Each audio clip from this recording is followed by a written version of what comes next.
price. Pay it off with my life. Till it's out with your lights. Do it all for the Christ, and he ain't playing nice. Knew the end from the start. Fix your face like it's art. The sons of a simp, call him Bart. Yeah, you did your best, played your part. But now it's time to cut you to the heart. Flex on occasion. It's the strangest of the salvation. You see it, believe it, amazing.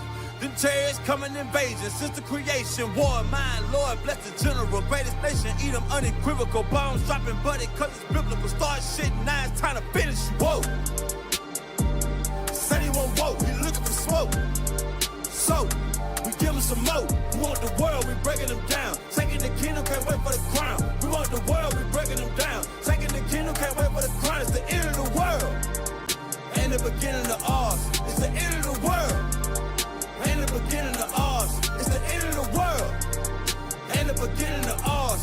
We want the world, we breaking them down. Taking the kingdom, can't wait for the crown. It's the end of the world. I can't wait for our kingdom to start and for there to be finished. Get rid of all of their idols and lying religions. Look for the crown like an Edris. Hey, this that crown talk. Wisdom of Solomon 5 talk. This that second Edris 6 and 9. We want eyes talk. It's your time to end.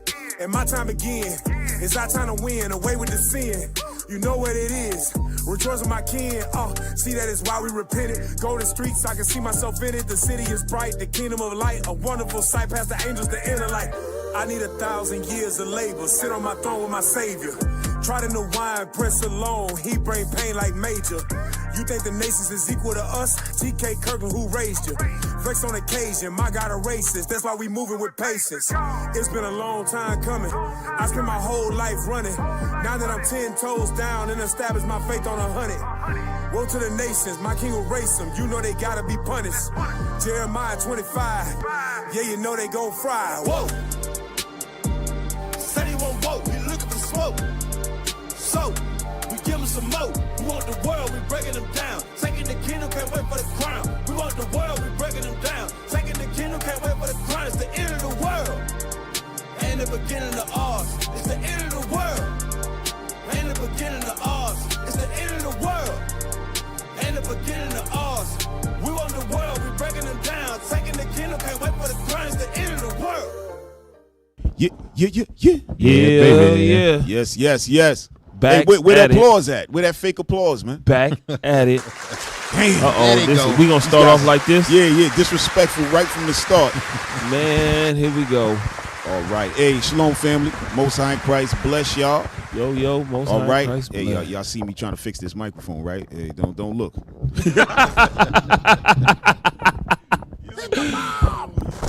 Yo, yes. Hey, y'all, I'm sorry. That's why we need the super chat. We got super chat tonight, y'all. Send something. We got bad mics, bad broadcast brothers trying to make us look crazy in here. You know what I mean? They trying their best to make us look bad, y'all. Shout out to the broadcast team. Hey, shalom. Hey, turn the mic up. It seemed low. Yeah, it's a little low. Seem low. Turn that up. That's why I say every time we check the mic before the show, it's perfect. And then the show come on and the mic don't work. Hey, y'all. Most High in Christ bless y'all. All right. Good to have y'all again. It is Monday night, the Nehemiah Squad. We're going to reintroduce ourselves. I'm Captain Zakai. Yo, it's Officer Shem. These guys are crazy. The camera delay was horrible. Hey, can y'all put the camera on Officer Shem? Thank you. Dang. It's Officer Shem. Crazy. And what about, now switch it to Judah. It's me, Officer Judah. Oh, wow. Lord have mercy. Wow. Started off with a just a fizzle. You know what I mean? You can't make this up, y'all. You can't make it up. Started off just with a fizzle. Yeah. Hey, y'all.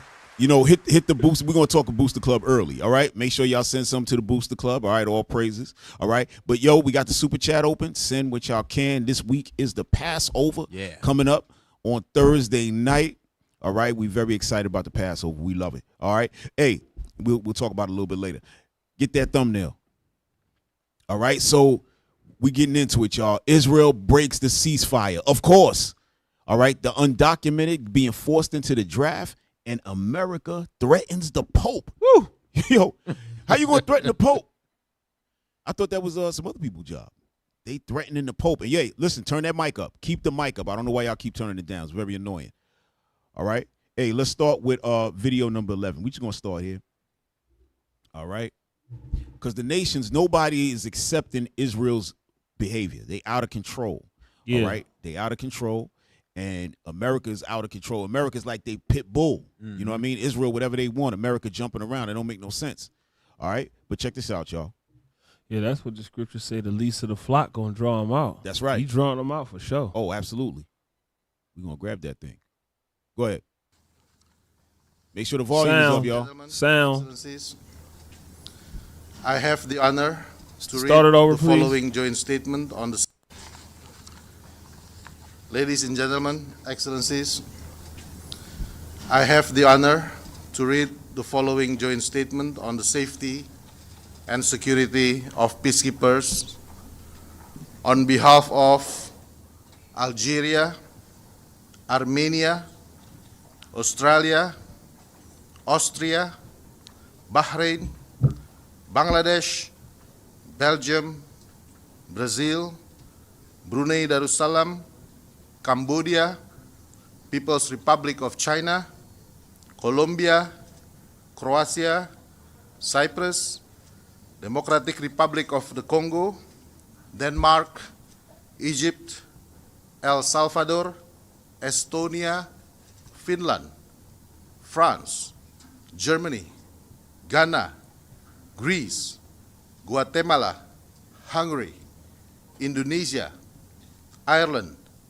Italy, Jordan, Latvia, Liberia, Luxembourg, Malaysia, Malta, Moldova, Mongolia, Morocco, Nepal, the Netherlands, North Macedonia, Pakistan, Panama, the Philippines, Poland, Portugal, Qatar, Republic of Korea, Romania, Russian Federation, Sierra Leone, Slovakia, Slovenia, Spain, Sri Lanka, Sweden, Tanzania, Thailand, Timor-Leste, Turkey, United Kingdom, Uruguay, Zambia, and the European Union.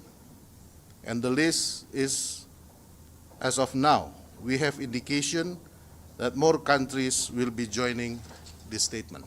All right, hit pause. Hit pause. So all of those countries that he named, he said there's going to be more countries added onto this list. All right, go ahead, hit play. We, the troop contributing countries to the UN Interim Force in Lebanon, or UNIFIL, joined by several other member states and the European Union, express deep concern over the escalation of tension in Lebanon since 2 March 2026 and its impact on the safety and security of peacekeepers. Right, hit pause. Right, so y'all know that Lebanon, Israel is rushing into Lebanon. Lebanon ain't have nothing to do with nothing, right? It was Iran fighting. The other Arab countries, right, got involved because, well, they didn't get involved, but they got them bases, American bases there. So Iran was hitting them. And then what was Israel doing? Israel was rushing Lebanon while all that was going on. Why? Because they trying to expand their borders. All right, so that's what these people are talking about. All these countries are against what's happening. That's what he's saying, that we condemn this. Go ahead, hit play. We condemn in the strongest terms the persistent attacks against UNIFIL, including the latest grave attacks which cost the lives of 3 Indonesian peacekeepers and injured several other peacekeepers from France, Ghana, Indonesia, Nepal, and Poland. Pause. Right? So when Israel is rushing in there, they got peacekeeping troops in Lebanon, right? Holding it down, protecting. So they wind up fighting them. So they killing people from all these different countries in their attempt to steal Lebanon. That's what they're doing. Go ahead. We also firmly condemn the unacceptable aggressive behavior towards UNIFIL personnel and leadership recently observed. We recall that peacekeepers must never be the target of attack and that attacks on them are prohibited while they enjoy protection under international law and relevant UN Security Council resolutions and may constitute a war crime. Right. Hit pause. So when he's saying UNIFIL, right? UNIFIL stands for United Nations Interim Force in Lebanon, right? So that's a special United Nations peacekeeping crew. And when they call peacekeeping, that means they're just soldiers. So that means that Israel is fighting against the UN. That's what's happening here. All right, go ahead. The safety and security of UN peacekeepers is non-negotiable, and we urge the UN and the Security Council to exert all tools available at its disposal to strengthen the protection of UN peacekeepers in an increasingly dangerous environment. We reaffirm our full support for UNIFIL and its mandate as set out in relevant Security Council resolutions and urge all parties under all circumstances to take all measures to ensure the safety and security of peacekeeping personnel and premises in accordance with international law. We call on the UN to continue investigating all attacks against peacekeepers in a prompt, transparent, and comprehensive manner, and keep the relevant troop contributing country informed Go on ahead, the hit pause for a progress. second. So now what he's saying is he wants the UN to continue to do what? Investigate what's going on, because he mentioned before it's like a war crime. But let me ask y'all a question. Do you think that Israel going to be brought up on war crime charges? No. No. It's never going to happen, right? So, but what they doing is just making a formal protest. That's really all it is, because nothing's going to happen. That's why Israel is doing what it wants. You think Israel don't know that that's the UN peacekeeping team? Think they don't know that? They there for blood. They there to knock out whoever's there. Talking about they fighting against Hezbollah. Go ahead. Consistent with Security Council resolutions 2518, 2020, and 2589, 2021. Those responsible for these attacks must be held accountable. We express deep... I got to ask y'all a question. Did y'all hear him mention the name Israel at any time? Nope. Right. Nope. He's saying those responsible. He ain't mentioned their name at all. But whoever is up on what's going on, you know that it's Israel he's talking about. The question is why he just don't say Israel. Is this what we dealing with? Go ahead, hit play. Concerns over the humanitarian situation in Lebanon, especially the significant civilian casualties, the extensive destruction of civilian infrastructure, and the mass displacement of more than 1 million people. Hey. We call on parties to urgently return to the cessation of hostilities arrangement of 2024 and respect the United Nations Security Council Resolution 1701 of 2026. We call for a cessation of hostilities in Lebanon, de-escalation of tensions, and for all parties to return to the negotiating table. Right. Hit pause. We could drop that, right? So they want the de-escalation, everybody go back to the negotiating table and all that. Come on, man. Come on. What we doing? What we doing? This is just like nonsense. That's how much power these people have, where they just rushing and everybody who know that it's foul is just saying, oh, what we want. Ain't nothing gonna happen. Yeah. Nothing gonna happen. But this is what y'all looking at. This is how come that ceasefire. Now, y'all might ask then, how is Israel breaking the ceasefire between Iran and America if Lebanon is involved? What that got to do with them? But that's part of Iran's agreement, ceasefire, that they cannot touch Lebanon anymore. So that's how you know Iran, they trying to get down with the brotherhood. You know what I mean? They trying to pull in their brothers. No, we don't. You can't touch them. You can't touch them. That's part of the ceasefire, right? So once Israel touched them, it was all over, right? Hey, bring up number 15, and then we're gonna get that scripture you just brought out. Number 15. all right? Just so y'all can see what was going on. So while America and Iran was sitting at the table, so-called, trying to figure out a real ceasefire, these guys was going nuts, not giving a damn. Y'all got that? All right. And we are joined now by NewsHour special correspondents Reza Sayah in Tehran and Simona Foltine in Beirut. Reza, we'll start with you. We're seeing reports of air defense systems going off in Tehran tonight, and Iran says it may re-enter the conflict following Israeli strikes in Lebanon. What are you hearing on the ground right now? Yeah, this ceasefire agreement is not even 24 hours old, and there's signs that it's falling apart. Iranian state media reporting that Tehran is prepared to exit the ceasefire agreement if Israel continues its bombing, its airstrikes, targeting locations in Lebanon. And seemingly, Tehran has taken a couple of steps in doing that. They're once again shutting down the Strait of Hormuz, and according to state media, the Revolutionary Guard launching a number of missiles targeting locations in the Gulf. Mohammad Bagher Ghalibaf, he's the Speaker of Iran's parliament. He accused Washington's partner, Israel, of violating the ceasefire agreement by attacking locations in Israel and launching drones into Iranian airspace. Around 8 p.m. local time here in Tehran, once again, Tehran's air defense system activated. We heard that familiar volley of anti-aircraft fire. Yo, hit pause real quick, right? So now the ceasefire was on. It wasn't even 24 hours. Israel started blazing Lebanon and through something in Tehran. And so their defense systems popped up, and it was on again right then and there.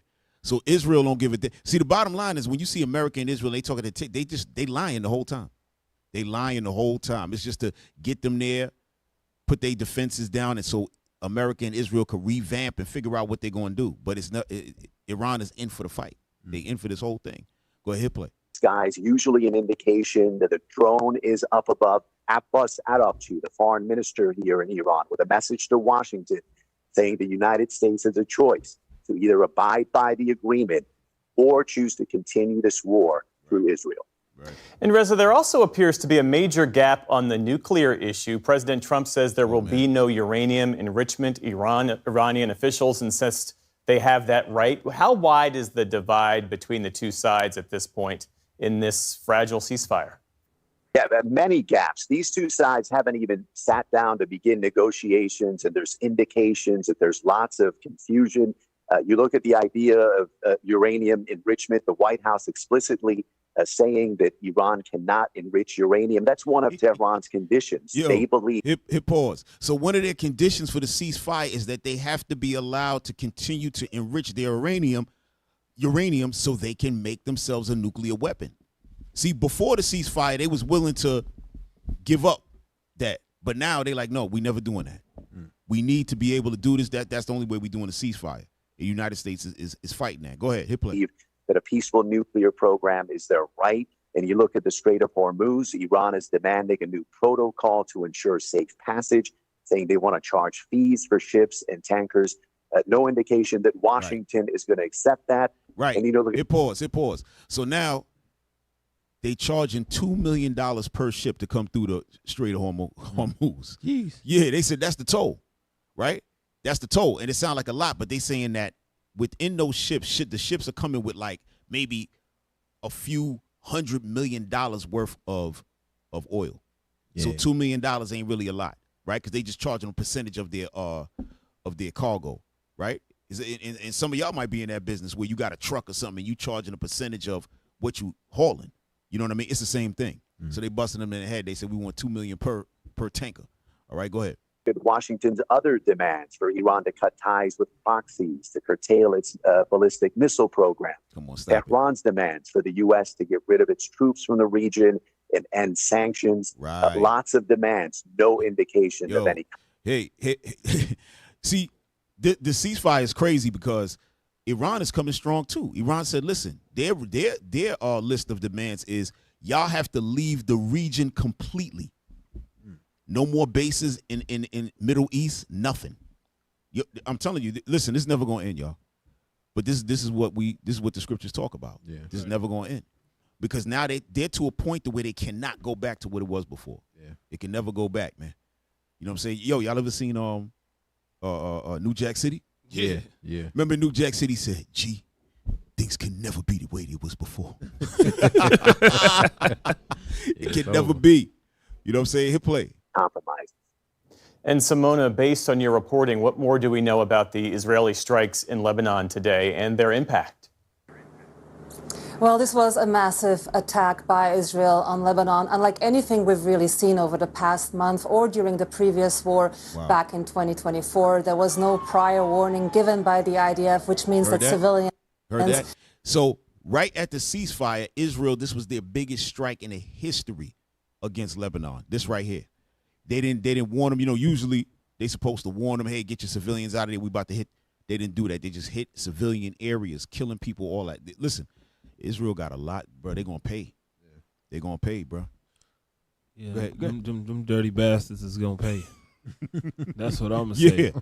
Go ahead. They not Israel. We Israel got, you know what I'm saying? Right. Them bastards. Yeah.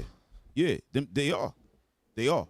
Hey, matter of fact, all right, hit play, and we're gonna jump a couple of scriptures because you go ahead. didn't have the chance to get to safety, which is why we are seeing this high and still rising death toll with more than 200 people killed, hundreds injured in this sweeping bombardment of densely populated urban areas, not just here in the capital Beirut, but also in the south and east of the country. The IDF says it was targeting Hezbollah infrastructure and fighters, which it said had moved outside of Hezbollah's typical areas of control. But what we've really seen are horrific scenes of people, including children, being pulled from the rubble of residential building, grocery. Yo, United States just love killing kids, man. That's it. They making sure to kill some kids, man.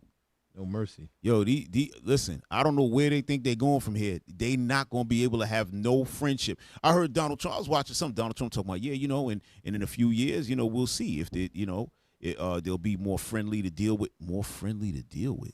Bro, it's over. Yeah. It's over. Hit play. Grocery stores, shops, pharmacies, and bakeries. So what this escalation has really done is inflict a very heavy civilian toll and sow panic and chaos among a traumatized population on a day when many had hoped that a ceasefire was on the horizon. And Simona, the president told our Liz Landers on the phone this morning that Lebanon is not part of the ceasefire agreement. What does that mean for the situation there? Hit pause. Well, Israel has... Hit pause. The president just be lying, man. Right. Of course they're part. They put it down in their demands. What do you mean they ain't a part of it? But that's to let you know that the president got nothing that he can't stop it. That's just part of the plan.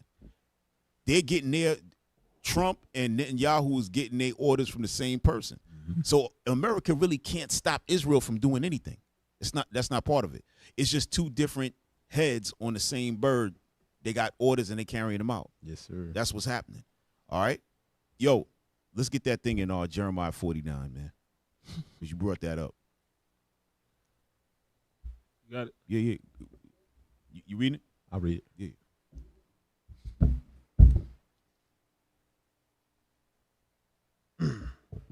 Yeah, Jeremiah 49, we starting at 20. Jeremiah chapter 49 and verse 20. Uh-huh.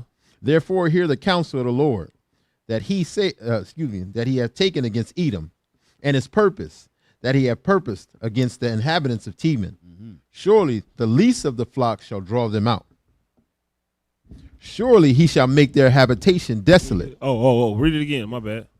Therefore hear the counsel of the Lord, that he hath taken against Edom, and his purposes, that he hath purposed against the inhabitants of Teman. Surely the least of the flock shall draw them out. The scriptures say, surely the least of the flock will draw them out. Mm-hmm. Meaning the smallest of the heathen, the smallest of the Edomite nation is going to draw out all of the war, draw out all of his brothers, everybody coming to fight because of them, man.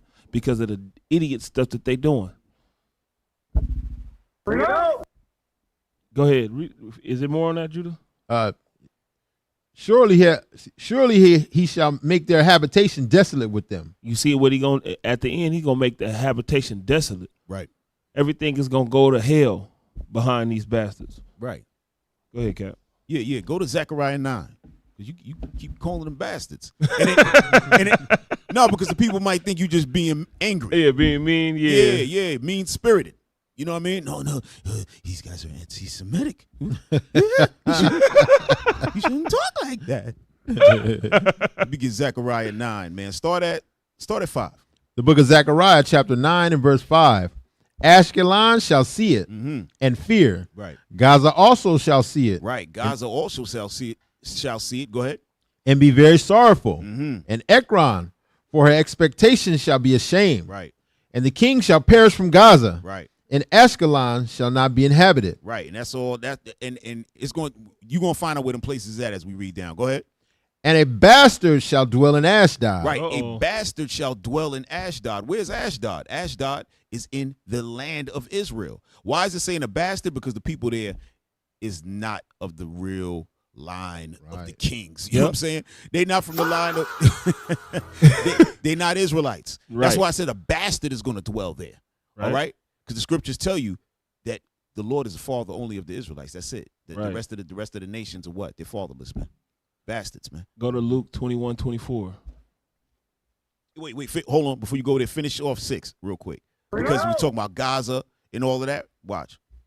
Because people might watch us and think we got a dog in the fight. We don't have no dog in the fight. We just watching what's going on.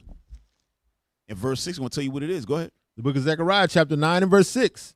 And a bastard shall dwell in Ashdod. Right. That's those Israelis. Go ahead. And I will cut off the pride of the Philistines. Right. So as you see Palestine getting destroyed, that's part of the program. That's part of the program, y'all. Right? So although Israel is foul as hell, right? Both of them, like it say in the book of Joel, they both part of the lands, our land. They ain't supposed, none of them supposed to be there. Right. None of them supposed to be there. So we don't have no dog in the fight. We're not saying, oh man, they should do this to them. No, they need to do it. No, we watching because the Lord already had a prophecy in the scriptures about this. So we just watching it go down. All right, but go ahead, bro. You have one? Yeah, Luke 21:24. This is the book of Luke, chapter 21, verse 24. And they shall fall by the edge of the sword, and shall be led away captive into all nations. Yep. And Jerusalem shall be trodden down of the Jerusalem Gentiles. shall be what? Trodden down of the Gentiles. Jerusalem would be taken over by a people that is not the Israelites. Go ahead. Until the times of the Gentiles be fulfilled. And guess what time we living in? The time of the Gentiles. And so until this time be fulfilled, they're going to dwell there. Right. That bastard that we've been talking about. Yeah. Understand that. Go ahead, Cap. Yeah. Their spirit is not upright in them. It's not. It's really not. Yeah, no, it's not upright. And you can't make it upright. And everybody try to make it upright. They try to make excuses for this white man, for the Edomite man. Yeah. And they want to be his friend. But one thing's for sure and two things for certain. We've been talking about this topic for weeks now. Right. And them people over there know what they about. Yeah. No, they 100%. know that ceasefire wasn't real. They know, they're like, man, to hell with they ceasefire. Yep. Find the nukes. Yep. Find the uranium, bruh. Right. Right. Watch, we're going to show you this. Look at 14. No, because that's 100% correct. You not going to catch them slipping no more. This ain't back in the days. You ain't going to just tell them a story. Oh, we're going to be friends now. They don't give a damn about that. And I'm going to tell y'all something. Don't think they don't be watching the IUIC. They probably be watching the bishop. Yo, what's coming next? What he said. Yeah. Oh, hey, definitely. No. We're gonna let the people know straight. Let me tell y'all something. As this teaching continues to go out, the angels just being activated. I know y'all heard that before. Y'all might not really think it's true, but that's what's happening. As we start to teach and more brothers and sisters are repenting and recognizing who they are, the Lord is just, time is just getting speeded up. All right? Go ahead. You got 14? All right, go ahead. Load that thing real quick. Look at this, y'all. On Iran, there's also a focus on Lebanon, where Israel and the Iran-backed Lebanese militant group Hezbollah continue to trade blows. You can see the aftermath here on Sunday of an Israeli strike. We understand Hezbollah is still launching rockets, even at this very minute, over the border into northern Israel. Now, Israeli Prime Minister Benjamin Netanyahu was joined by his defense minister, Israel Katz, this weekend inside southern Lebanon, where they met with soldiers who are taking the fight to Hezbollah. The IDF says they have targeted and taken out more than 100 Hezbollah operatives in just one area alone. Netanyahu adding this. Our enemies, Iran. Hey, you know what? Move it to 4 minutes. Put it at 4 minutes, because Netanyahu playing games with that little flak jacket, that vest. Playing games. Right there is good. Go back to, as the president says, bombing our little hearts out. Cool. Look, reports indicate that the mediators want to try and get all parties back to the table and resolve these two key issues, one related to Iran's uranium enrichment and the other about the Strait of Hormuz. But remember, the goal for President Trump is very simple: to make sure Iran never has a nuclear weapon. And the president entered into Operation Epic Fury with a lot of important information. Remember, his special envoy, Steve Witkoff, before Operation Epic Fury began, went to the negotiating table in good faith with U.S. envoy Kushner as well. And the Iranians told the American delegation they have enough highly enriched uranium to create 11 nuclear bombs. Yo, and you have hit pause. Y'all heard that? Hell yeah. Yo, so Iran is in there telling them, listen, man, we don't know what the hell you talking about. We have enough enriched uranium to create 11 nukes. Right. Basically, what they're saying is they have them already. Yeah. Yeah, they was never giving that up. No. They was never giving that up. You know what I mean? That's how come they went over there when the so-called, when the planes went down, got shot down. Remember, they sent some people up in there. That's what they was trying to do. I actually saw more reports on that. They said that's exactly what they was trying to do. But let me tell y'all something. I can't say too much. I met a brother this past weekend. I can't say he's on the, I want to say he's on the inside, but I don't want to say he's on the inside because it's a little too crazy. I'm not going to say everything because then maybe whoever might be watching might know who he is. But let's just say that he saw a video of the let me not say that. Let me just say this. Let me say this. There was 4 that guys. supposedly, for real, those fighters just did get taken down. And them pilots got saved out of there. That I'll leave it at that. Right? But but although there was some proof given in his speech, I still don't fully believe that was the case. You know what I mean? It's something else going on there. But I digress. That's the words. Yeah, that's the words to use. But listen, y'all, they have enough for 11 nuclear weapons, y'all. Okay? Iran told them straight. Iran has no ambition of getting rid of any of this. They moving forward. Nobody's going to stop them. Hit play. Critics of the president and the administration saying there was no reason for this operation to begin. And the president was looking at the intelligence, saying that the Iranians were just one step away from creating a nuclear weapon. And when we talked about the enriched uranium, we're talking about 60% purity of enriched uranium. That's just one step away from 90% purity. That is weapons-grade material. And if the Iranians are able to keep their enriched uranium and they're able to keep the facilities that not only store but also create more enriched uranium, then they are that much closer to a nuclear weapon. And the president has been very clear. This is a Listen, y'all. Listen. This guy acting like he know about uranium. Yeah. Listen. He don't know a damn thing. He don't know nothing. Look at his face. Yeah. 60%, and all they got to do is get to 90%. Listen, brother, they have the nuke. It's over. It's on. Yeah, that's it. It's done. Fully equipped. Yeah. Ready to blow them big-ass ears up. Yo, these people really believe that they're going to stop this thing from going down. You're not stopping nothing. Yeah, it's rolling. Right. These Edomites believe they're the only smart people on earth. But they the dumb people on earth. Yeah. They just steal from everybody. Yeah, everybody knows that if they don't have a nuclear weapon, then you gonna run down in their land. If they got a nuke, are you rushing their country? No. Nah. It would never happen. You better shut your white mouth. I'm Yeah, not kidding. yeah, he got to do it immediately. All right. So check this out, y'all. So we're gonna get back to that, right? But watch this, y'all. Hold on. What the hell? I'm in the wrong place. Esau, if they didn't have no nukes, Esau would have been drew down. Oh, man. Yeah. Give it up, give it to me. Yeah. They would have gave up a minute ago. Bruh. All right? So let's check this out now. I don't know if y'all heard, man, but the United States threatened the Vatican, man. They threatened the Pope, man. Yeah, they threatened the Pope. They threatened the Vatican to run down on them. They said, listen, if y'all better choose wisely. You know what I mean? We fight. We got a lot of wars going on, so y'all better choose the right side. Because they said something about the wars and all of that, right? Hey, bring up number 1. Yeah. Hey, yo, and if y'all can find the quote that was said to them about they better pick the right side, go look for that. All right, but bring up that first one and just start it.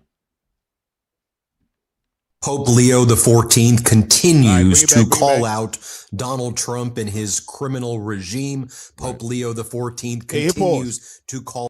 Hit pause. You see this guy right here? I like this guy on the Midas Touch. Ben Meiselas. He look like a real journalist. Look at him. Look at them glasses, bro. They foggy, like he been thinking all night about this. He been in there. He mad as hell. He's steaming. Them glasses stay foggy. I don't care when you see him, bro. Every week, because he must post all the time. He posts all the time. But that man glasses stay foggy, bro. His eyes, he's mad as hell. But go ahead, hit play. Out Donald Trump's unlawful and catastrophic war in Iran and Donald Trump's war crimes abroad, as well as Donald Trump's despicable treatment of migrants in the United States. Now, Donald Trump is absolutely losing it as three of the pause.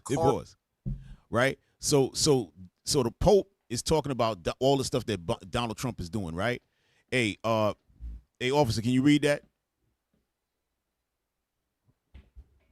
New Pope Leo 14's top 3 American cardinals just gave their first joint television interview. Right, they was on 60 Minutes. Go ahead. They condemned the Iran war, called out ICE, and revealed that Spanish language mass attendance has dropped 30% because of fear. See, this is a beautiful thing what we seeing right here, y'all. That means the Northern Kingdom is stopping going to the Catholic Church. Do you understand how hard that is? Yeah, they deep in there. Hey, listen, that's why we always, at the end of all the shows, any show that you may watch with IUIC, including our classes, right, we talk about what? The Booster Club, right? To push, to make sure our brothers are able to go out there and teach, right? You thinking that we don't have nothing to do with it? When I say we, and y'all don't act like, we being arrogant or anything like that. We being used by the Lord to go ahead and push this truth to the Northern Kingdom. So-called Hispanics and Native American Indians. That's what's going on. Why you think all of a sudden they not showing up to church because you think just because of ICE? Right. No, the Lord said what? Yo, let's get that real quick. Oh my goodness. In my affliction, Hosea 5:15. Yep. Right? The Lord has to put us under some type of affliction for us to understand. Right. Because if they was in the truth, they wouldn't be scared of coming to the school. They wouldn't be worried about that. But they not going to that damn mass no more, man.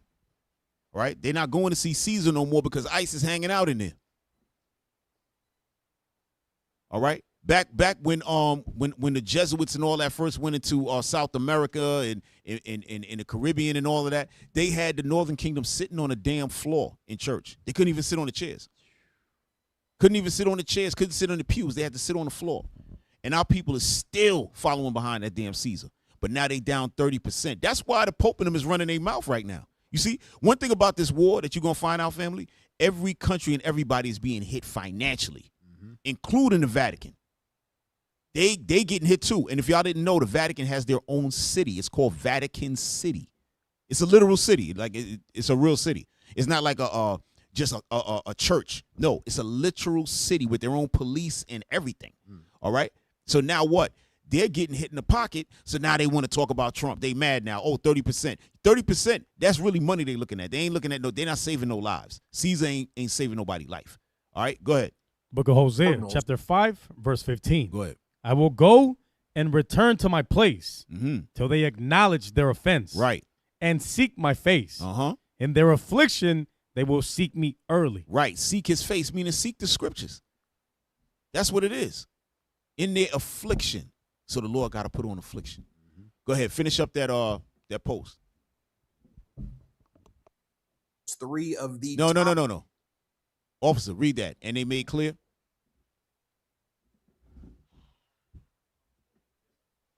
The third paragraph, right? Yeah. And they made clear that Leo's decision to spend America's 250th birthday on Lampedusa, where migrants drown, instead of the country where he was born, it's a deliberate message about where moral authority lives. Right. I mean, basically, Leo's just going over there, right? To what? To try to bring the faith back so the people could come back to church. That's all that is. And give up all their bread. That's all that is. Because he American as apple pie. For real. Go ahead, hit play. Let me see if there's anything left on this. Individuals who are representing the Catholic Church in the United States went on 60 Minutes as well. Yeah, crying. And they called out. Yeah. Hold on, they went on there crying.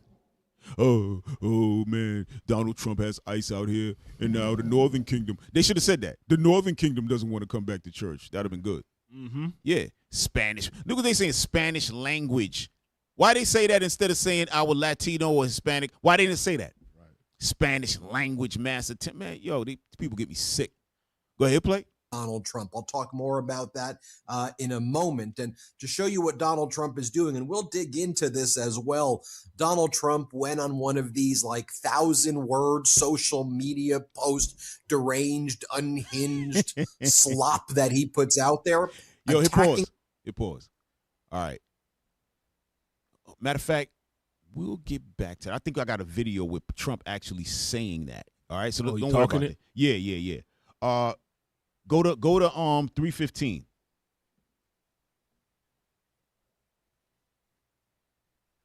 Using his powerful position in the Vatican to do so. Also, Pope Leo XIV, undeterred. We reported earlier this week how Donald Trump and the department, the Defense Department, summoned Pope Leo XIV's top ambassador to the United States and basically threatened to kill the Pope. I mean, I don't want to mince words here. Yo, hit pause. Listen, man.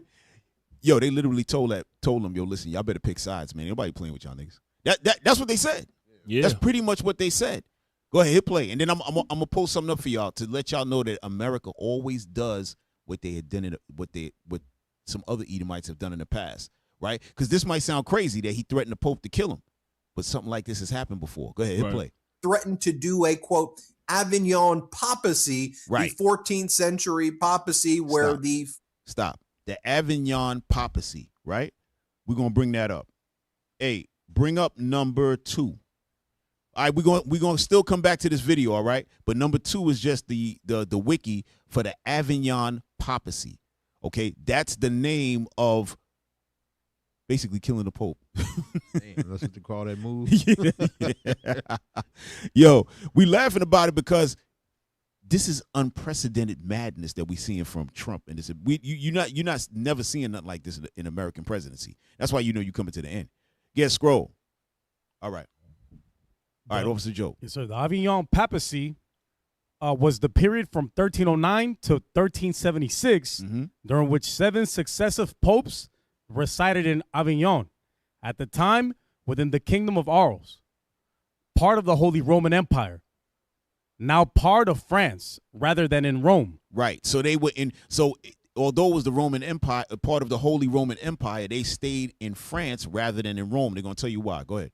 The situation arose from the conflict between the papacy and the French crown, culminating in the death of Pope Boniface VIII after his arrest and maltreatment by agents of Philip XI of France. The fourth of France, excuse me, following the subsequent death of Pope Benedict IV. The 11th.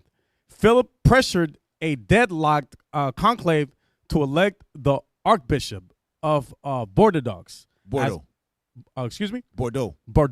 as Pope Clement V in 1305. Right. So what they did was they put pressure to make this particular guy, Bordeaux, the Pope.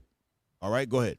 Clement refused to move to Rome, and in 1309 he moved his court to the papal enclave of Avignon. Right. So he moved his court to the papal enclave, right, of Avignon. Right. Go ahead. Where it remained for the next 67 years. This absence from Rome is sometimes referred to as the Babylonian captivity, which is nonsense. But scroll. We're going to get the real meaning of it. Go ahead. Of the papacy, the 7 popes that reigned at Avignon were all French and all under the influence of the French crown. In 1376, Gregory XI abandoned Avignon and moved his court to Rome, arriving in January 1377. After Gregory's death in 1378, deteriorating relations between his successor Urban IV, the sixth, and a faction of cardinals gave rise to the Western Schism. Hey, scroll. I want to see exactly, because it should show exactly what happened. Wow. Scroll back up. What the hell? Why does this thing be? Damn, scroll. It was supposed to say exactly what happened. You know what? Hey, bring up number 3. Bring up number 3. Bring up number 3. This is giving you the background, which is cool. Giving you the background of the Avignon papacy. But there's something specific that happened, all right? Which is why they're referencing it now in regards to this particular pope. What's his name? His name is Benedict, right? I think he's Pope Benedict. Number 3. All right. Okay, scroll. No.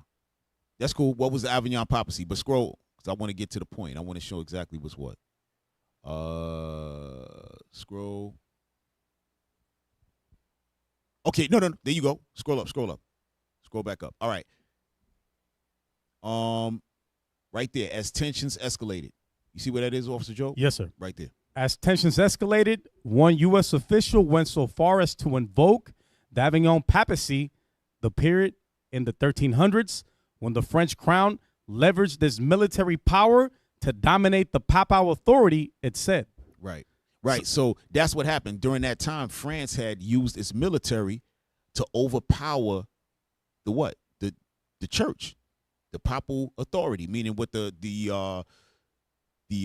Pope, which is known as what they call the Vicar of Christ. They out of control too. They're very blasphemous. Talking about he's the right hand of Christ. Yo, these people sick. Yeah, that's dumb as hell. Yeah, super dumb. All right, go ahead. Subsequent reports cast doubt on whether the Avignon papacy was actually mentioned. Nevertheless, the news cycle left Catholics around the world struggling to remember what exactly the Avignon papacy was. Right. So they were saying, did that actually happen? Did America actually say Avignon papacy? They don't have to say that. They don't have. If they say they're gonna come knock you off, then you're gonna say, damn, the last time that happened was during the Avignon papacy. Right. You don't need to say that. You know what I mean? But go ahead. The beginning. The Catholic Encyclopedia says bluntly that at the start of the 14th century, Avignon was a town of no great importance, but that was about to change. The trigger was the death of Pope Benedict XI in 1304 in Perugia, then located in the Papal States. The cardinals were summoned to the city to elect a successor. There were only 19 living cardinals at the time. Only 5 of them made it to the conclave. As the cardinals were divided into pro and anti-French factions, they struggled to agree on a candidate. It took them almost a year to reach a decision. They opted for a non-cardinal, Raymond the Got, the Archbishop of Bordeaux, who took the name Pope Clement V. Right. So he wasn't even a cardinal. So he wasn't even up for what you call election, let's say, or selection. He wasn't even supposed to be there. But what? They took him because he probably was with France. You know what I mean? The cardinals asked the French Pope to join them in Perugia and then travel to Rome for his coronation. He declined, ordering them instead to join him in Lyon for a ceremony attended by Philip VI of France, known as the Iron King because of his inflexibility. Right. The Ben in Lyon. Hold on a second. Scroll down a bit. Scroll down a bit. Scroll down. Let's see. All right.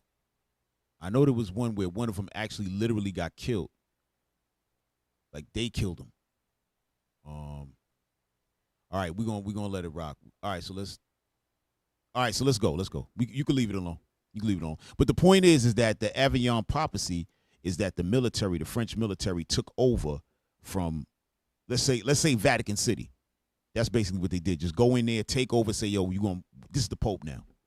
You know what I mean? Y'all, the way y'all doing things, no, you don't agree with us? Because that's what was going on. They didn't agree with France. So they said, oh, yeah, okay, cool. So that's what's happening. The Pope is not agreeing with what Trump and them is doing. So now Trump and them is like, oh, okay, you better pick a side, homie. Because when we start running through all these nations, at the end, you ain't going to be able to say nothing but where you want us to jump at. Right. You know what I mean? Yeah, nobody's feeling the position of the U.S. and Israel. That's like the very first video you played. Right. You know, you named all those nations of people that was not feeling what was going on. Right. You know? Right. No, 100%. Yeah. 100%. Let's get back to that video. It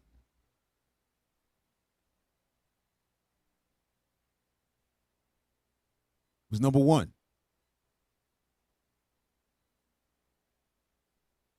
French back then basically kidnapped and hijacked the Pope, killed him, brought the papacy to Avignon in France. And the Trump regime told Pope Leo XIV's ambassador, essentially, if you don't support what we're doing, if Pope Leo XIV doesn't shut his mouth, we are going to be doing to you what the French did in the 14th century. Prepare for an Avignon papacy, which was interpreted back in the Holy See, back in the Vatican, as a death threat, as a threat that the Trump regime would invade or attack. And you've seen Trump's behavior throughout the world. And so that's how it was viewed there.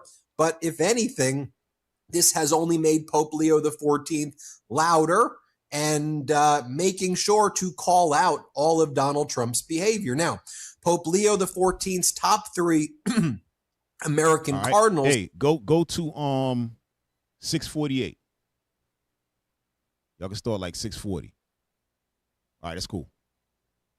With our country.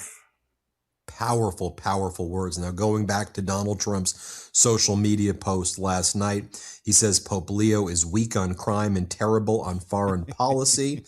He talks about fear of the Trump administration, but doesn't mention fear of the Catholic Church. Then Donald Trump goes on to say that Pope Leo XIV wasn't on any list to be the Pope, and he's only the Pope because of me. Hit pause, man. Come on. You got to love Donald Trump, man. Damn. This man said, he wasn't on the list. He only the Pope because of me. You better pick right. How he get to that?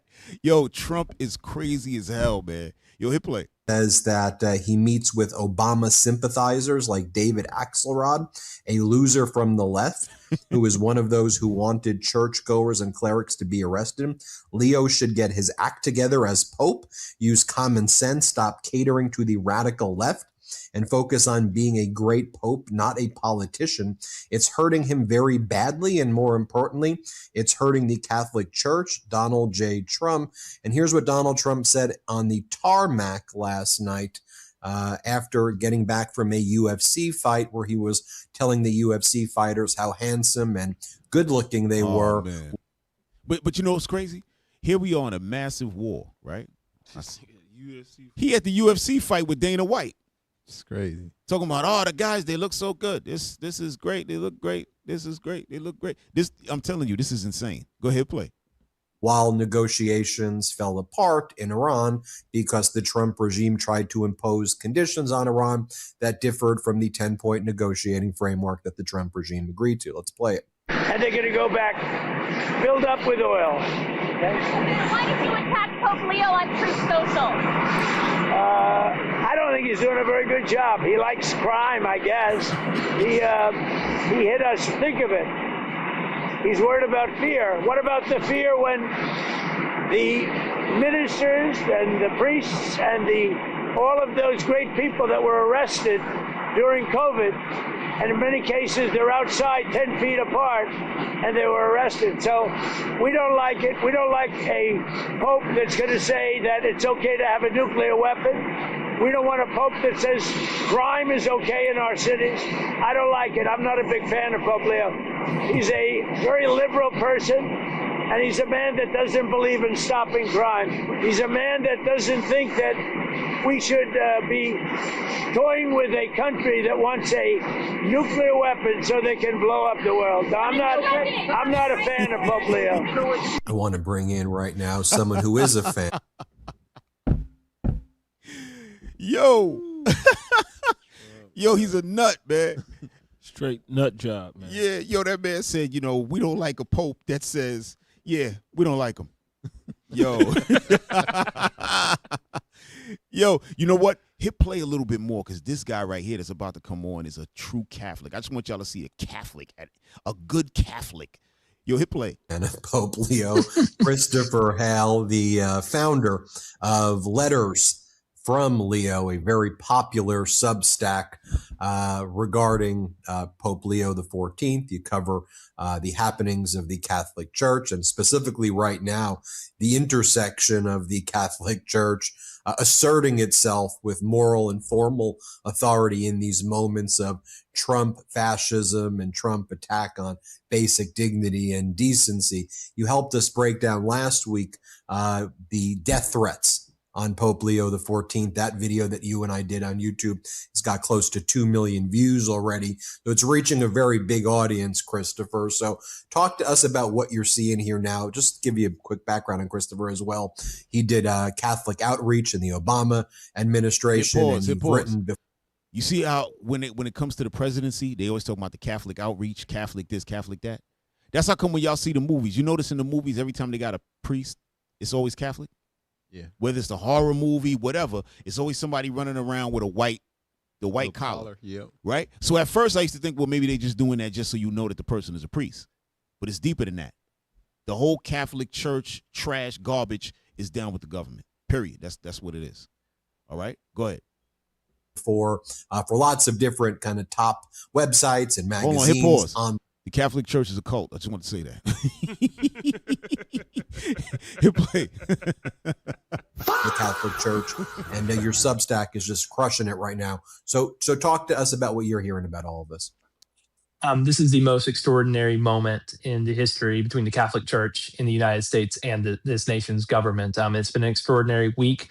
Avignon Gate, as we might call it, what was broke last week, this doesn't compare. I mean, this is the President of the United States attacking Pope Leo XIV. Mind you, an American-born Pope, the only American-born Pope, probably maybe ever. That will elect another one after him for a long time. So it's an extraordinary moment.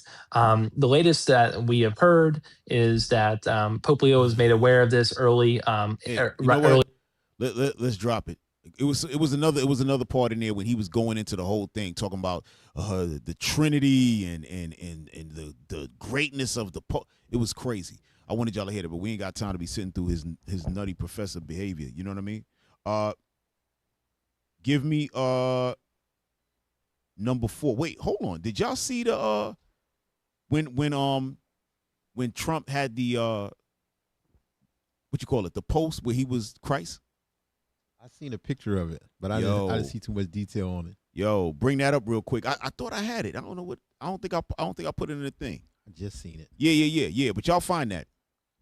Your man Trump, all right, set himself as Jesus Christ. When I say Jesus Christ, I'm talking about Caesar. Right? Caesar. So he had himself like Caesar, and he was healing people, man. He was healing people, and the whole world got angry, man. Pope Leo was pissed off. The Catholic Church, all of Esau, they was mad as hell. All the what you call it, the nationalist, what you call them? Christian nationalists. That's a white supremacist religion, bro. They on us. They talking about we. They talking about we. There you go. Oh man, that's some good stuff right there, man. Damn, he did that? Yeah, he posted it. Yo, Donald Trump himself posted that right there, man. Right? Now watch this. Drop that and bring up number 4. Watch this, y'all. Donald Trump is a nut. You have any questions? Mr. President, did you post that picture of yourself depicted as Jesus Christ? Well, it wasn't depicted. It was me. I did post it, and I thought it was me as a doctor, and had to do with Red Cross as a Red Cross worker there, which was... He's a lying ass. Yo, this dude lied like a nut, bruh. He said those are scrubs. Beta. Oh. Yo, what's going on, bro? Come on, man. He said them was scrubs. Move this man. Yo, he had scrubs. He should have posted it. There you go. Look, that's his scrubs right there with the red cape. Look at all the Edomites looking up at him. Thank you, Donald. Look at the lady. She's praying. No, 100%. She's so-called praying. What is that? Look at it. Hey, can y'all do a zoom? A zoom on that so-called angel in the top? Yeah. Look like a soldier. Oh, that's the Statue of Liberty coming down? Same crown as the Statue of Liberty. Wings on it. What in the world? And the eagle. That look like a demon, bro. Bro, it is. Yo. He need to be posting himself as Gru from Despicable Me. I just sent y'all some 2 pictures in class content. Pull them up. Yo.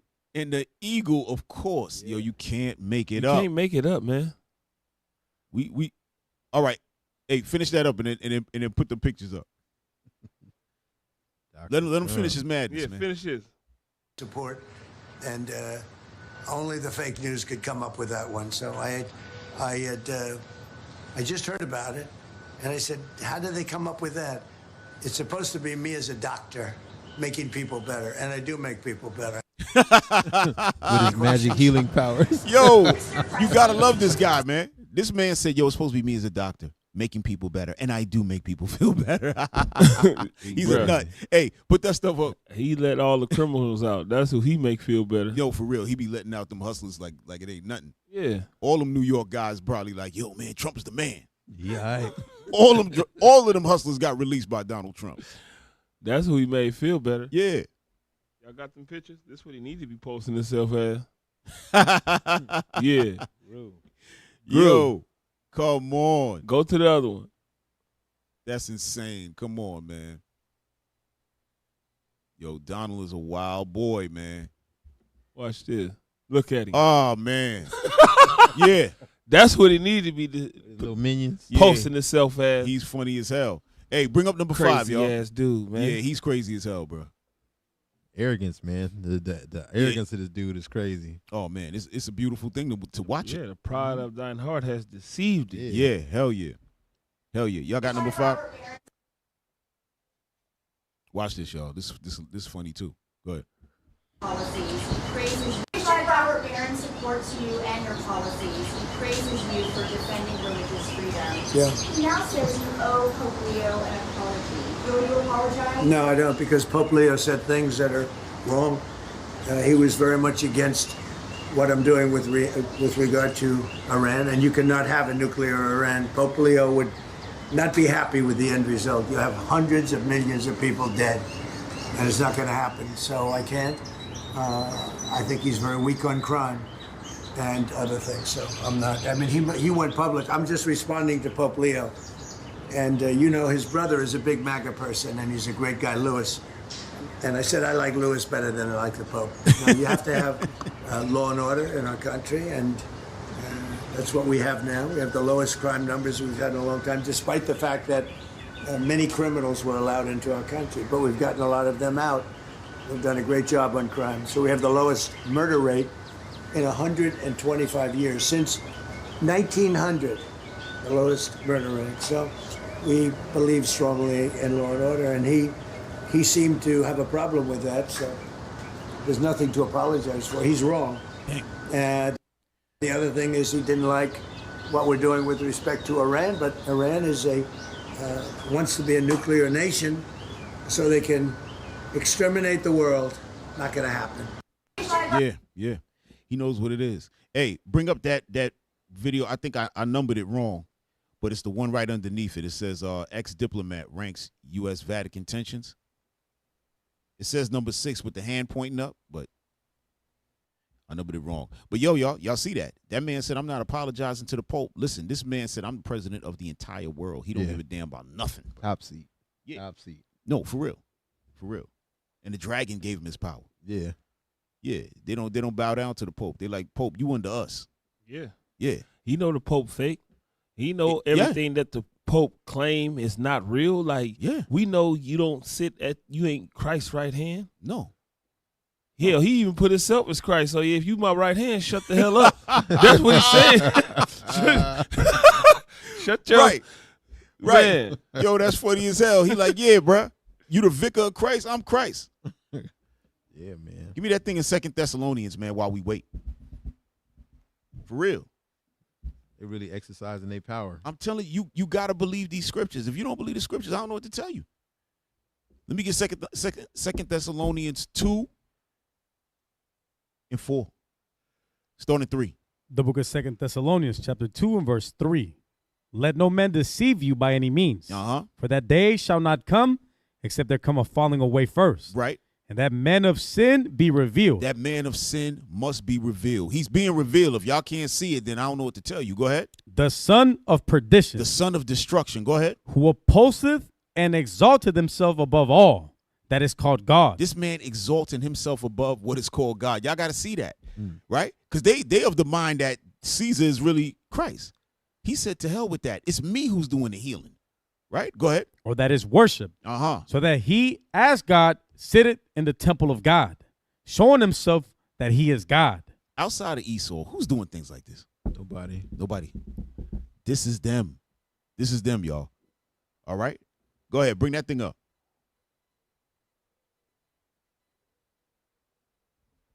No. Okay, so No.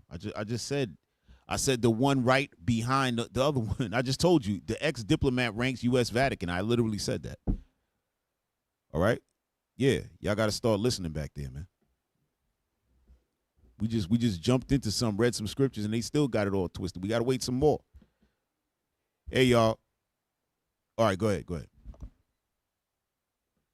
Ex-diplomat ranks U.S. Vatican tensions as maybe a 23 on a 1 to 10 scale of unusual. Right. Go ahead. Former diplomat Richard Haas on Saturday said that tensions between the U.S. and the Vatican have reached a 23 out of a 1 to 10 scale. Morning Joe Weekend. Co-host Willie Geist asked Haas how unusual a reported threat from the Pentagon to the Vatican's former diplomat was during a meeting in January. On a scale of 1 to 10, maybe 23, has President Emeritus of the Council on Foreign Relations said with a laugh. I mean, of all the fights to pick, so we give Russia a free pass, we let Iran do half the stuff it's doing, we attack Europe and so forth, and go around the world, we give China a free pass, and who do we go after? We go after our democratic allies. And then we go after the Catholic Church. That's our priorities for who we want to pick fights with, he added. Right. So he's saying that this is very unusual and this is very strange, right? But he's saying that the tensions between the Vatican and the U.S. is very high. So it's a real thing because people were saying that conversation between the Vatican and the Pentagon never happened, that it was some kind of fake news. If it's fake news, then why is there tension? You know what I'm saying? The bottom line is what it is, right? The Pope and them is mad because they attendance is down, and with attendance is money. What they don't understand is that them people ain't never going back to church. They ain't got nothing to do with ICE. They're never going back because the Lord got things activated. It's time for them to come home or get put out the kingdom. You know what I mean? For sure. Yeah. All right. So now, y'all, check this out. So we're dealing with the Pope. Now, the other part of this show is what? That the undocumented people, right, the so-called illegal immigrants, are going to be drafted into the war. You can't make it up. That could only seem like something that somebody would make up, right? Now, bring up number 6, the one y'all was about to play. Bring that up.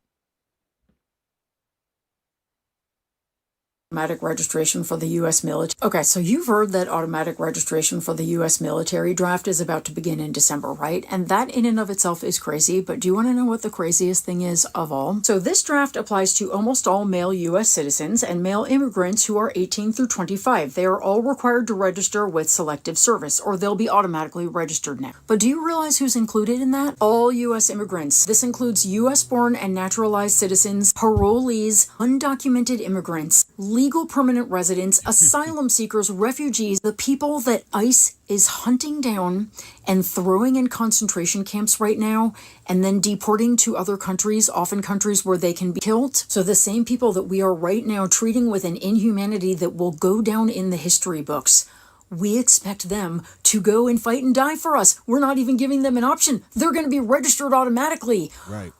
What? So the message to undocumented people and aspiring Americans from the Trump administration is, we don't want you, we hate you, we're willing to incarcerate you for no reason at all and rip you apart from your family. But if we want to go steal another country's oil, or if Bibi Netanyahu calls us to fight for him, we're calling you in a heartbeat and we expect you to be there. But don't worry, we'll start abusing you again as soon as we've used you up. Oh, and one last thing. Right. During his campaign, Donald Trump literally told us that Kamala Harris would be the one to bring back the draft. No, it's Trump making the draft great again, even for the people who are shat on by our federal government in every other way. Damn. That's about as twisted as it gets. Okay, so... You know she was serious because she used the past tense of sh. She said shat. Shat. She said them guys getting shat on. In the past. Yo, bagged up. But real talk, yo, you know what? We need to bring that back up just so we can see the people, the refugees. It was a whole list, right? I want to see that again. It's the parolees and stuff. Right, right, yeah. yeah. Yeah, see if y'all can find that part. That's it right there? Okay, yeah. All right, so it says this includes U.S.-born and naturalized citizens, right? The U.S.-born you already know, because generally you would go, I think, 18. Yeah. You would take that ASVAB test. I don't know if that's still the name of it, but you take a little test. You registered or whatever, and not that you're gonna get drafted, but you can if something was to happen, right? Naturalized citizens, okay. Parolees, what? So you paroled? They don't even they could barely vote. So, but you can fight. Yeah, parolees, undocumented immigrants. So now here's the part. Well, if you're an undocumented immigrant, why would you go register yourself? Aren't you making yourself known that you undocumented? Right. Right? And then you going to go register with the military? Like, this don't even make sense. Just like right. That. Maybe if they catch you out here, they send you right to the draft. Right. You know? Damn. 3 hots and a cot and a gun. Right. Right? Legal permanent residents, right? Asylum seekers. So now, this is good. Y'all remember them South Africans that came over here that he brought over here? You know they leaving, right? You know they left. Right. Because somebody probably told them, hey, y'all got to get the hell out of here because people like you asylum seekers, you're going to be going into the war. They said, oh, shoot, let me get back to South Africa and fight against some black people. Right? Refugees. Right? And all males with visas of any kind, which expired more than 30 days. So if you over here, let's say you coming from India or Nigeria, Ghana, all them places where, they come here to go to school and they on visa. Let's say they 23 years old, something like that. If they happen to expire more than 30 days, they saying, yo, you eligible for the draft. Damn. Yo, that's crazy. Think about it. You now got to fight for a country. You just came to go to school. It's like, oh, yeah, well, sorry about that. You know what I mean? You got to go to Iran and fight them, the Martyr Kings. Yeah. You can't make it up. Hey, bring up number 7, y'all.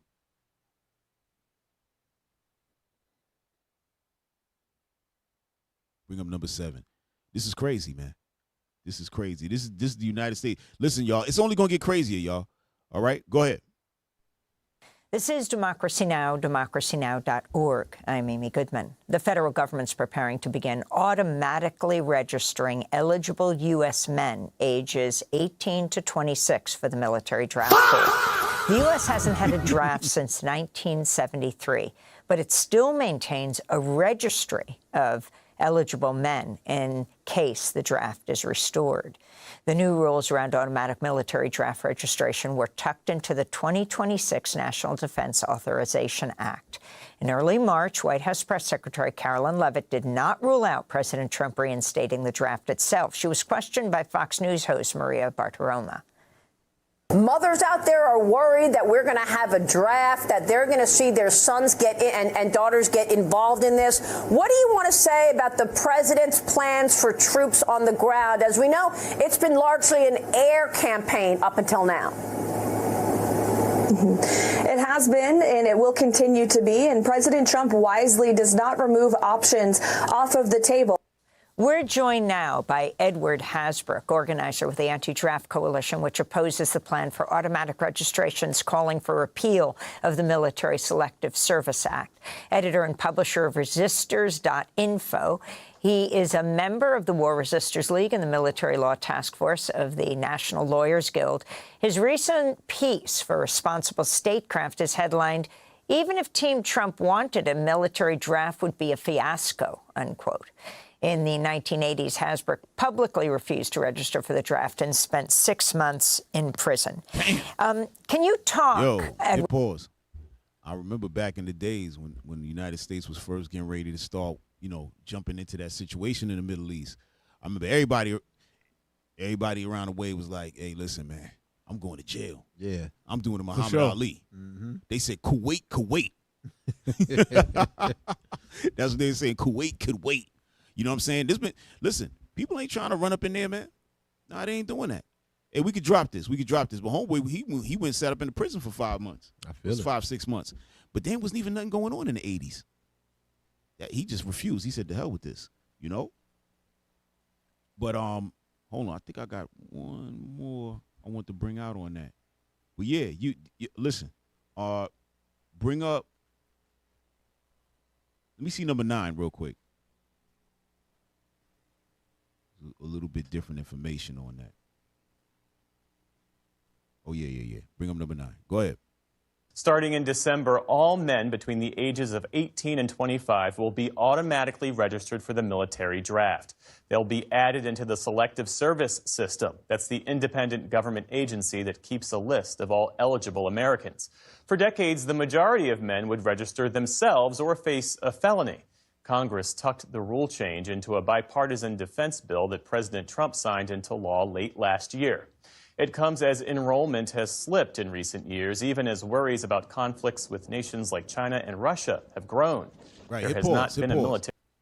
So they said enrollment has slipped, right? Because remember, a lot of people used to go to the service just for the money. Yeah, benefits. Yeah, college. for benefits and all that. Yeah, right. Remember they had the GI Bill, there was some other stuff. Like you get to go to school for free and all that kind of stuff.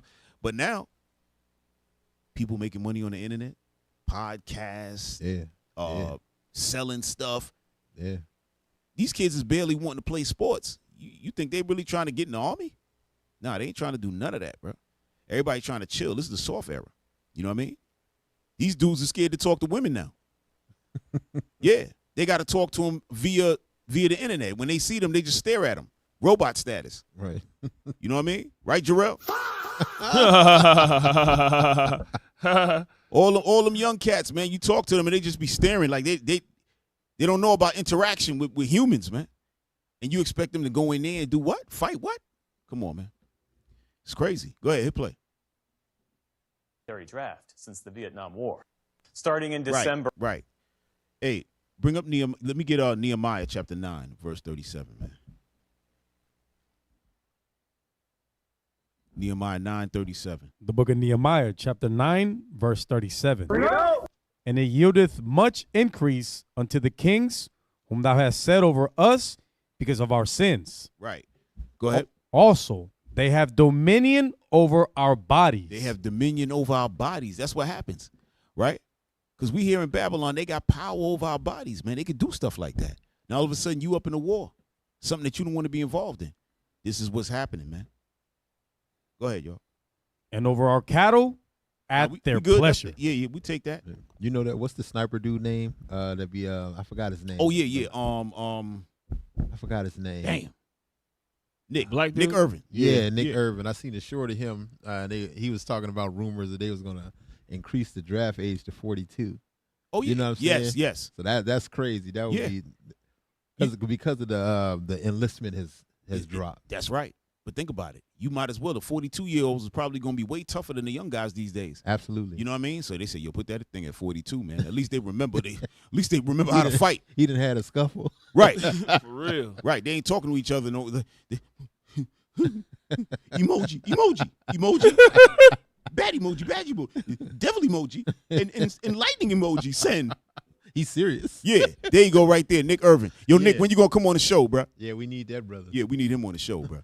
Real talk. Nicholas Irvin is a good dude right there. Hey, let me get First Maccabees, all right? Chapter 8. While we getting that, take a quick second to give thanks to the super chat. All right. Trey Chimo. Okay.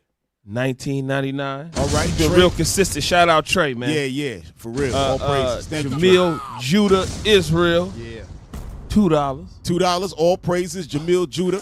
All of them things count, man. Yeah, hell yeah. What? All praises. Thank y'all. All right. The super chat is open. Good looking. That's excellent blessings right there. All right. First Maccabees chapter 8. And let me get 22. The book of First Maccabees chapter 8 and verse 22. And this is the copy of the epistle which the Senate wrote back again in tables of brass. and sent to Jerusalem, that there they might have by them a memorial of peace and confederacy. Right. So back in the days, Rome had sent this letter to us, to our people, the Israelites, right? What? Because now they had taken over, and now we trying to have some kind of way to be able to exist, because the Greeks was on some, was crazy as hell, right? Rome came in crazy too, but this was what? The epistle that they wrote, the letter, right? Go ahead. Good success be to the Romans and to the people of the Jews, by sea and by land forever. The sword also an enemy be far from them. Go ahead.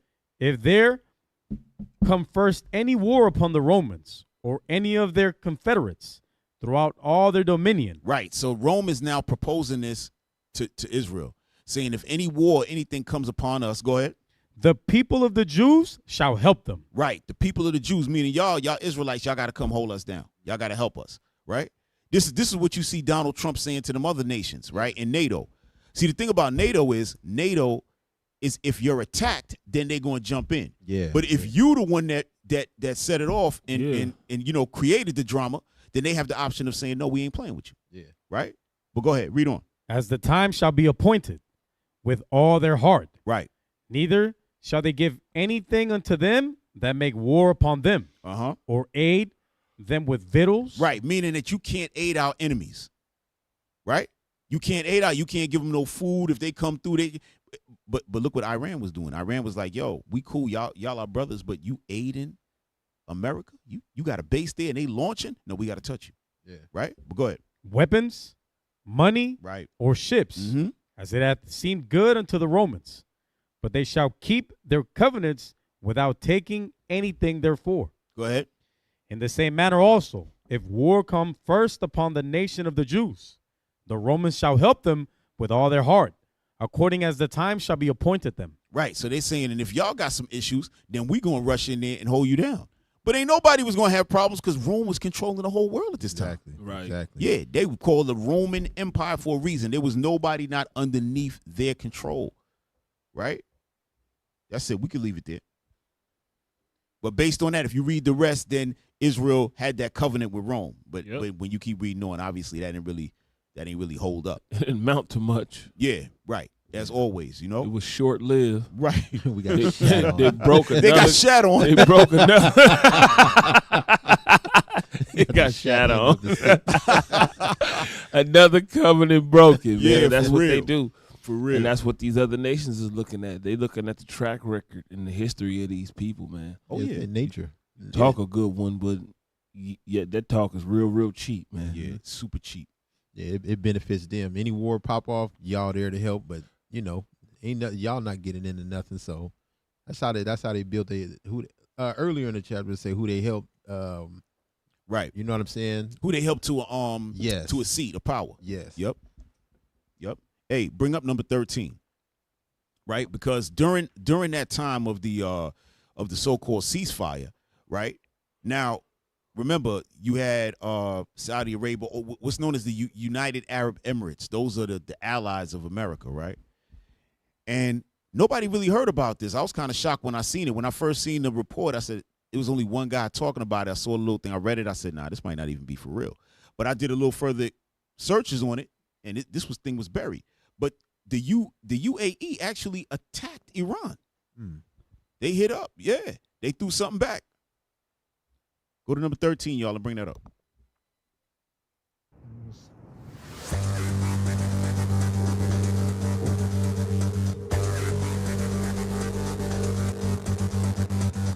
Hold on, bring that back. Bring it back. Go ahead. Bring that back. Okay, stop. Stay right there. So it says the UAE launches large-scale strikes on Iran. All right, go ahead.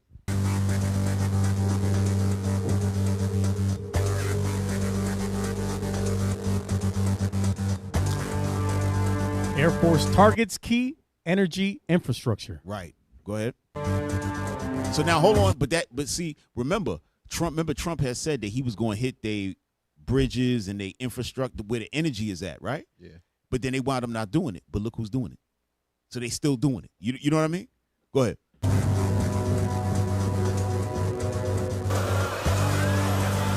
Syria and Lebanon Island refineries hit. Right. So the refineries got hit, right? Go ahead.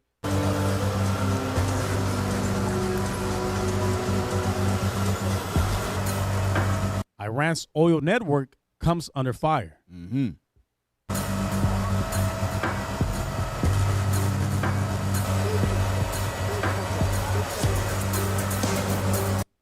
Petrochemical facilities targeted in multiple strikes. Mm-hmm.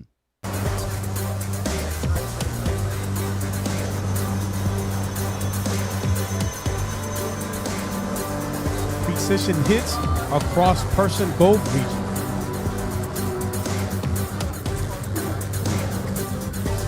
Wing Long 2 drones deployed in attacks.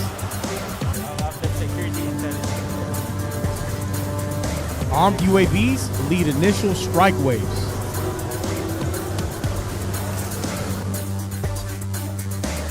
Mirage 2000 9 jets join offensive missions.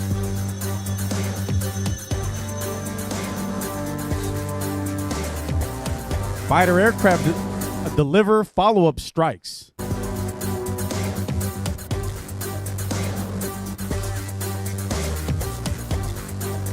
Maradi aircraft reported over southern Iran.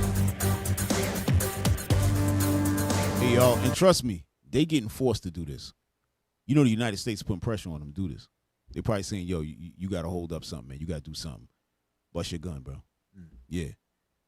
Remember when Eddie Murphy in Arsenio Hall, when they was Quick. Yeah, he said, don't shoot that little shit. No more. Right. They telling them, shoot that little shit. Go ahead, hit play. Operations extend beyond Gulf waters.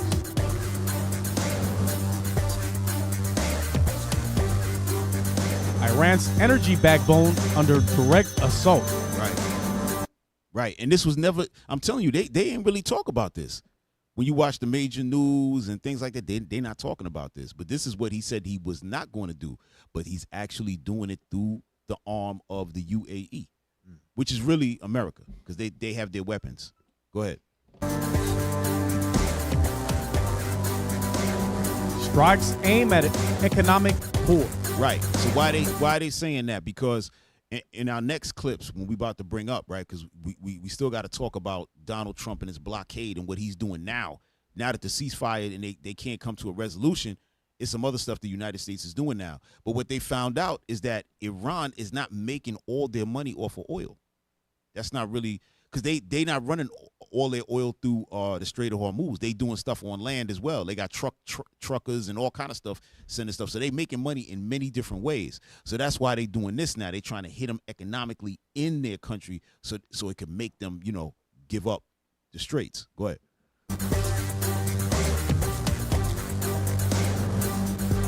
Coordinated air and drone campaign underway.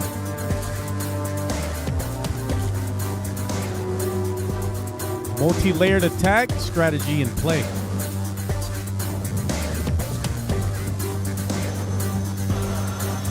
Operation still ongoing. Situation evolving. Right. Okay. We could drop that. So that's what was going on. All right. Hey, bring up number 16, y'all. Bring up 16. All right. And take it to 5 minutes, like a little before 5 minutes. Got that? Trying to enter or leave. All right, hold on, pause. So this was this Sunday that just passed, just yesterday, right? So Trump was on early with this Sunday morning futures with this lady. It was on Fox News. I forgot her name. But so he was on there. They had like a 30-something minute interview or so. So there was some key points in there, we're going to talk about. But go ahead. Strait of Hormuz, and at some point we will reach an all being allowed to go in and all being allowed to go out basis. Right. So tell us what you're trying to accomplish with this blockade, all in, sir. All out. Yep. It's called all in and all out. There'll be a time when we'll have them all come in and all come out. Hey, pause. What he's talking about is all of the ships, right? Because right now Iran is only letting people who they, I'm going to say who they like, but who they doing business with, who they allied with, right? And if you want to pay them some money to come through, they letting you do it. If you don't back up the United States, you could come on through. That's who. So what he's trying to do now is say, no, let everybody go through. So this is one of his. That's what they battling on. Go ahead.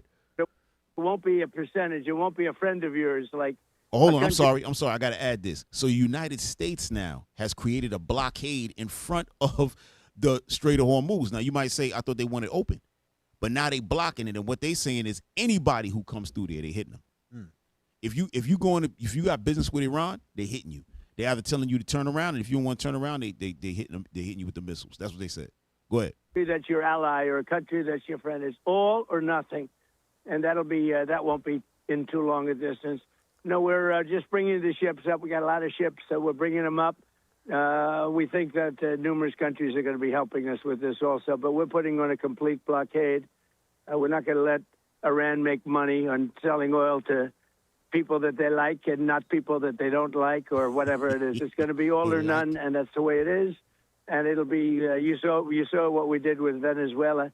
It'll be something very similar to that, but at a higher level. And Mr. President, you say that. Damn. Basically, what he's saying is the way Venezuela couldn't make no more money off their oil, that's what he's going to do to them. Because they fully intend to steal everything from Iran. That's what they want to do. Although they know it's probably not going to happen. All right. What minute mark we at? Hey, take it to a little bit before 7. Y'all got to see this.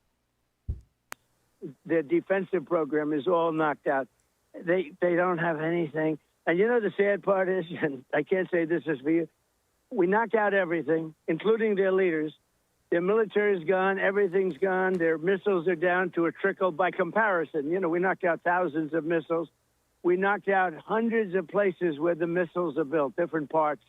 They're pretty much gone. Probably they say 85, 82%, 85%. Who knows what it is, but we knocked them out. We knocked out where they make the drones, and the drones are less effective now. And also we have new machinery to kill the drones. You saw that. The computerized bullets, they call it. And also lasers. The laser melts the drone. It's a beautiful thing to see. So we have a lot of stuff. Pause. Y'all heard that? He said we have electronic bullets. Then he said we got lasers. Damn. To kill the drones. He said it melts them. It's a beautiful thing to see. This is what they dealing with over there, y'all. They hitting them with the laser beam Star Wars. Yeah, the futuristic. Yeah. And one of them, I don't know if it was this part right here, but he said something about, with Space Force, which is one of my things, you know. Yeah, he crazy as hell with that. All right, I just wanted y'all to hear that. Now get it to 18 minutes and 20 seconds.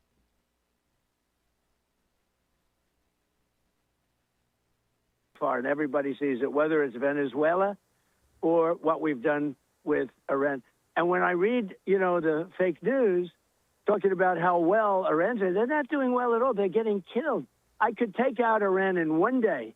I could take down in 1 hour.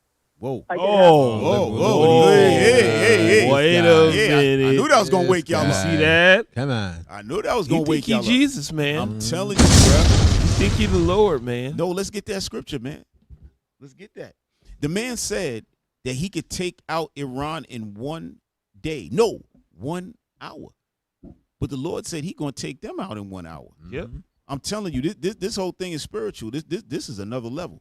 Listen, y'all, everything in life is spiritual. Yeah. But this is like heavy prophecy. This is madness, like what's going on. It's like every day it's getting closer and closer to the situation. You know? Y'all got that? Yes, sir. Go ahead. Revelations chapter 18 and verse 16. And saying, Alas, alas, that great city that was clothed in fine linen and purple and scarlet and decked with gold and precious stones and pearls. For in 1 hour so great riches is come to naught. And every shipmaster and all the company in ships and sailors and as many as trade by sea stood afar off. Start at 8. Excuse me, verse 8. Therefore shall her plagues come in 1 day. They go to 1 day. Death and mourning and famine, and she shall be utterly burned with fire. For strong is the Lord God who judgeth her. And the kings of the earth who have committed fornication and lived deliciously, with her shall bewail her and lament for her when they shall see the smoke of her burning, standing afar off for the fear of her torment, saying, Alas, alas, the great city Babylon, the mighty city, for in 1 hour is thy judgment come. Right. So that's it right there. In 1 hour has thy judgment come. Right? But that's talking about America. Right? I want to go back up to verse 9. It says, and the kings of the earth who have committed fornication and lived deliciously with her. Yeah. That's all of the allies, everybody who's making money, right? Shall bewail her and lament for her. Why? Because they ain't going to be getting no more bread with her no more. Yeah. And she was supposed to be the top dog, couldn't be beat, couldn't be stopped, right? When they shall see the smoke of her burning, standing afar off for the fear of her torment, because they don't want to be nowhere near. They're gonna be upset, but they're gonna say, damn, I'm glad that ain't me. Yep. Right? Saying, alas, alas, the great city Babylon. That's the United States of America. That's what that's talking about right there. That mighty city, for in 1 hour is thy judgment come. So I know a lot of people, when y'all hear that scripture, you trying to think to yourself, wait a minute, how is America gonna get nuked and other people ain't getting nuked? See, listen, y'all. Don't try to figure all this out. Yeah, don't try to figure all this out, because the Lord got a plan. All I can tell you is this, and this is not, listen, this is just me talking. This is not the scripture, but the United States got almost the most nuclear weapons outside of Russia, right? Also, Israel is going to get destroyed as well, right? And a couple other places. But the whole world is not going to be destroyed, because it's telling you that even after that, when you read in 2nd Esdras, I want to say 15, it says that the Navy of the United States is going to be trying to get back to Babylon. And when they get there, they're going to see it all tore up, right? So, hey, a lot of times we see the so-called UFOs, the UAPs is what they call them. Yeah. And a lot of times where they at? They're around the nuclear facilities. When you hear about that, they said they always shut them down. Yeah. They tell you that. They said they always go there. They shut those nuke sites down. Nothing working. Everything is off. Then they leave and they come back on. Yep. Right? So we don't know what the Lord going to do. The Lord might bring them ships. They might shut them down and just let them get hit. We don't know. We don't know. But in reality, if it's just nuke for nuke, then the whole world gonna be gone. Yeah. But that's not what's gonna happen, right? So y'all just hold on to y'all seats. This is what is known as the theater of the unexpected, y'all. Yeah. Even though we know what's gonna happen, we don't really know how it's gonna unfold. You know what I mean? But hit play, y'all. Their entire energy, everything, every one of their plants, their electric generating plants, which is a big deal. And I hate to do it, because if I do it, it takes you 10 years to rebuild. They'll never be able to rebuild it. And the other thing you take out are the bridges. I took out one just to show them, because they went public with a statement that wasn't true. They admitted it. I say, I'm going to take out a bridge. And I took out a bridge. And that was the end of that. Now they've been really behaving quite well. But in 1/2 of a day, they wouldn't have one bridge standing. They wouldn't have one electric generating plant standing. And they're back in the Stone Ages. I'd rather not do that. But I do believe they're going to come to the table on this, because nobody can be so stupid as to say that we want to have nuclear weapons and they have no cards. They have no cards whatsoever. So if they do not give up that effort, is that the plan? Will you further destruct Iran? Yeah, I will. If they don't give that plan up, yeah. Hit pause. I'm not in. Hit pause. So he's now saying, this is just yesterday, that if Iran does not give up their 60% enriched uranium to America and his allies, that they're going to bomb Iran to death. That's what he's saying. But he's been saying that for how long and keep going back on it, because this is not the time. Yeah. This is not the time, sir. You're not going to be able to do that. That's all in your mind.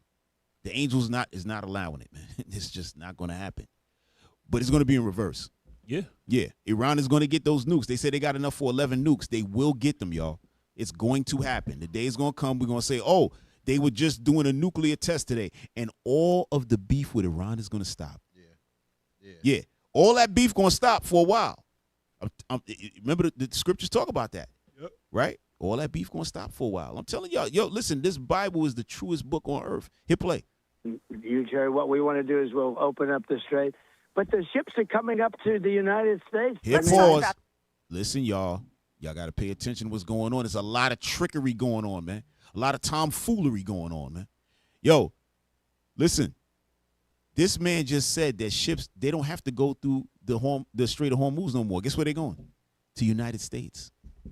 They're coming to the United States to fill up on oil. This has never been done. It's never been done. Now, they're going to be coming from over there, Europe, the East, all. coming around to get oil from the United States. Hit play, y'all. I've been inviting everybody. It's pretty good. Let's talk about that, Mr. President. Because Like you having a party. Yo, I've been inviting everybody. It's pretty good. Yeah, it's pretty good. This guy is crazy as hell, man. Bro. Yo. What's wrong with buddy? Go ahead, y'all.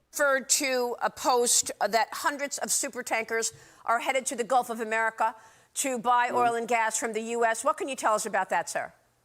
Well, I can tell you that it used to be called the Gulf of Mexico. That's what I can tell you. Now it's called the Gulf of America because of me. One of my little things that I did, one of my little sidelines.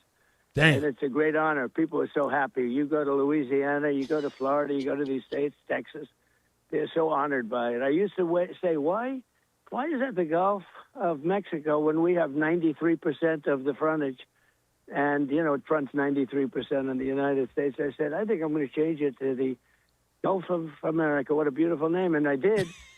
And I give a lot of credit to Google because once I filed the papers, I did it. And Google Map, once Google Map changed, did it, it was a done deal. But we had lawsuits, we won everything. And it's now the Gulf of America, which I'm very honored by. But do you expect super I must tankers? tell you, I was thinking about calling it the Gulf of Trump. Damn. Damn. Yo, he's a wild boy. But listen, y'all, this is a real thing.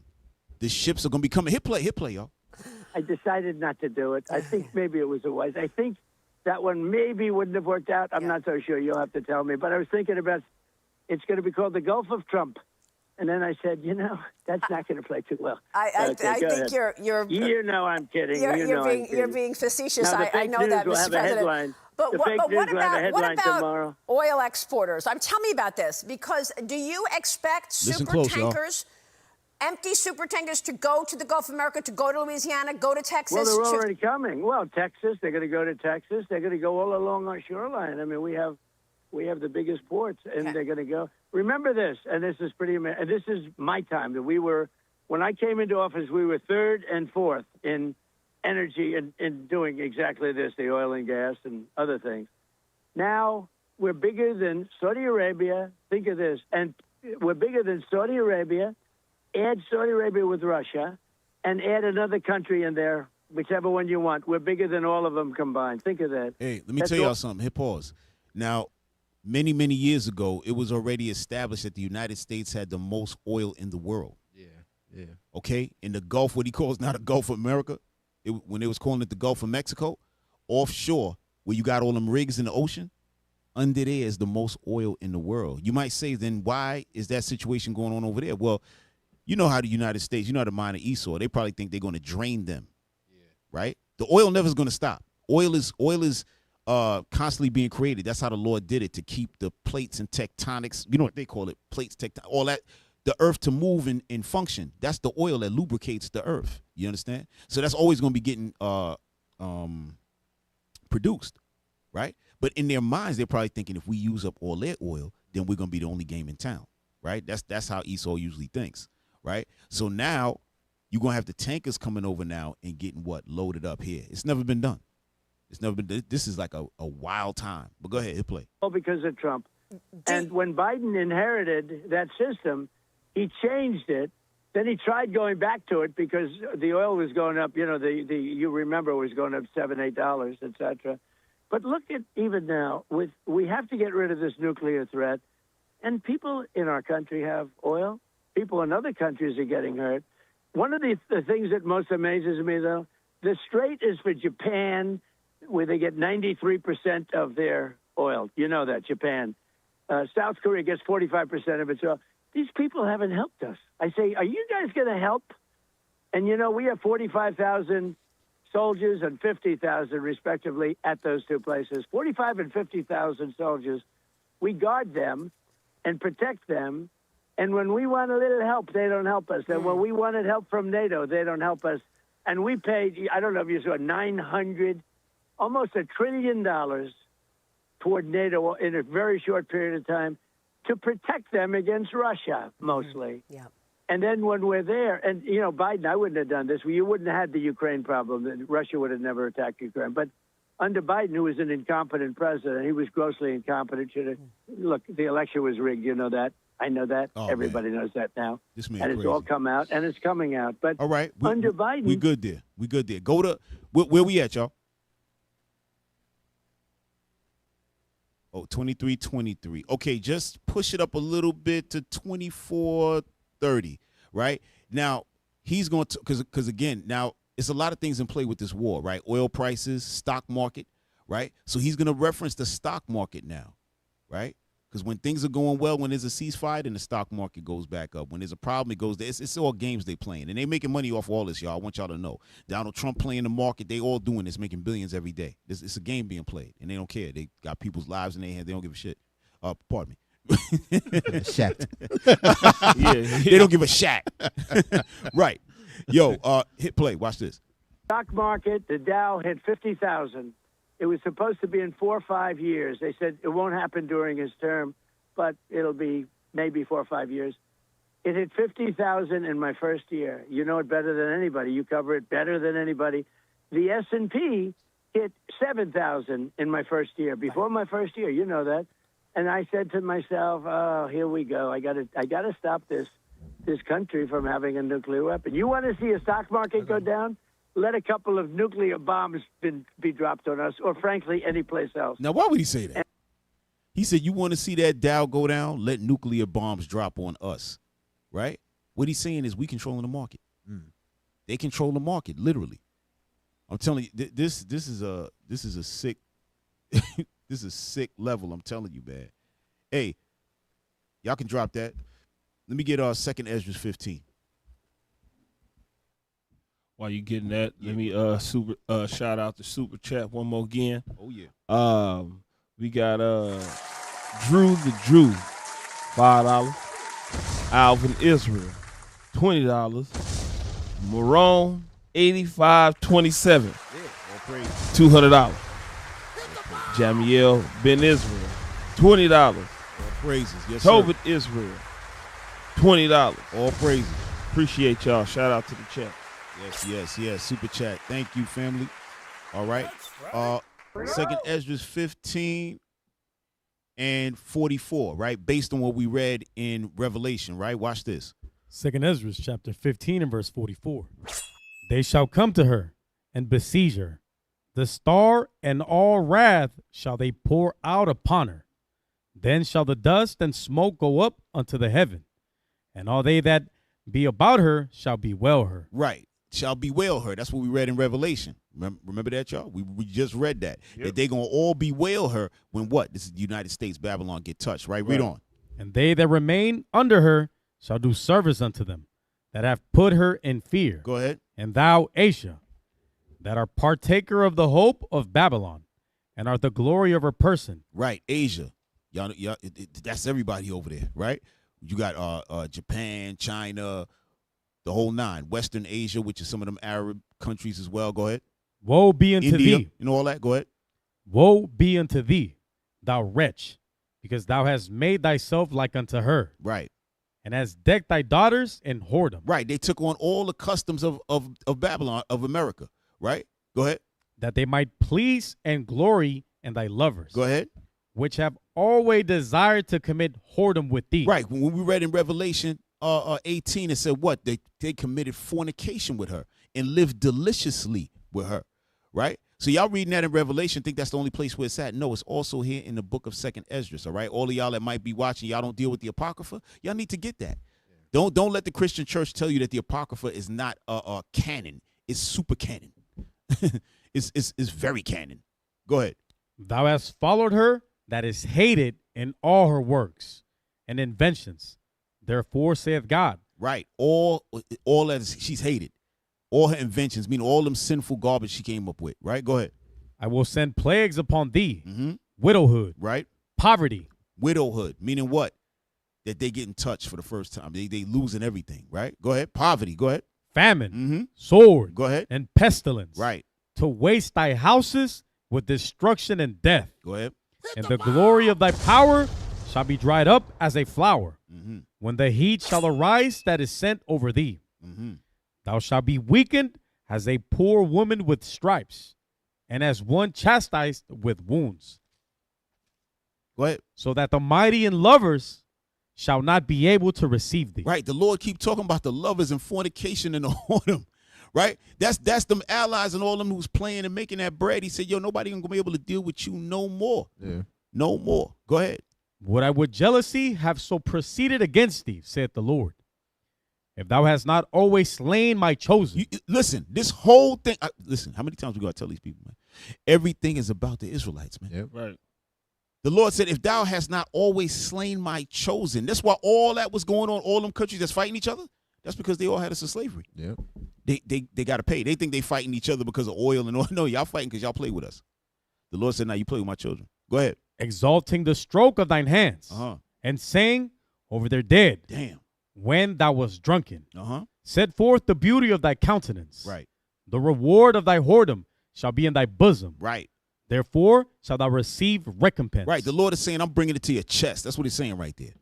Right? When it said the reward of your whoredom, the reward of your fornication with Babylon and all you other countries, I'm bringing it to your chest. It's going to be in your bosom. Go ahead. Like as thou hast done unto my chosen, Right. saith the Lord. Mm-hmm. Even so shall God do unto thee. Damn. And shall deliver thee into mischief. Yep. Go ahead. Thy children shall die of hunger, and thou shalt fall through the sword. Right. Thy cities shall be broken down. This is when Trump talking about he going to knock off Iran in an hour. This is when the Lord saying he going to knock off Babylon in an hour. Go ahead. And all thine shall perish with the sword in the field. Right. And the swords is talking about missiles, all that. It ain't talking about just a sword. No, all weaponry. Go ahead. They that be in the mountains shall die of hunger. Go ahead. And eat their own flesh. Mm-hmm. And drink their own blood. Yep. For very hunger of bread and thirst of water, right, thou as unhappy shall come through the sea and receive plagues again. Go ahead. And in the passage they shall rush on the idle city, and shall destroy some portion of thy land. Right, and some portion of thy land. Go ahead. And consume part of thy glory, and shall return to Babylon that was destroyed. Right, that's those ships that's going to be going back to America that's destroyed. But they not knowing that. They're not knowing that. Okay? So what it's telling you is that it's a war going on, Babylon getting destroyed, so on and so forth. But remember, Babylon is destroying others as well. Right. It's a war going on. So the scriptures are saying after that, when part of thy land is destroyed, those ships are going to be heading back to the United States, but the United States is no longer available for docking. That's what it's saying. All right? All right, we're gonna let that rock, man. We're gonna let that. You was bringing something?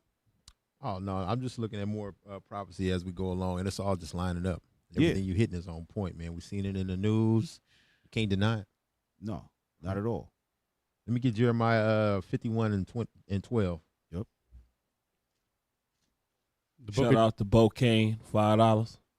All praise. The book of Jeremiah, chapter 51 and verse 12. Set up the standard upon the walls of Babylon. Make the watch strong. Set up the watchmen.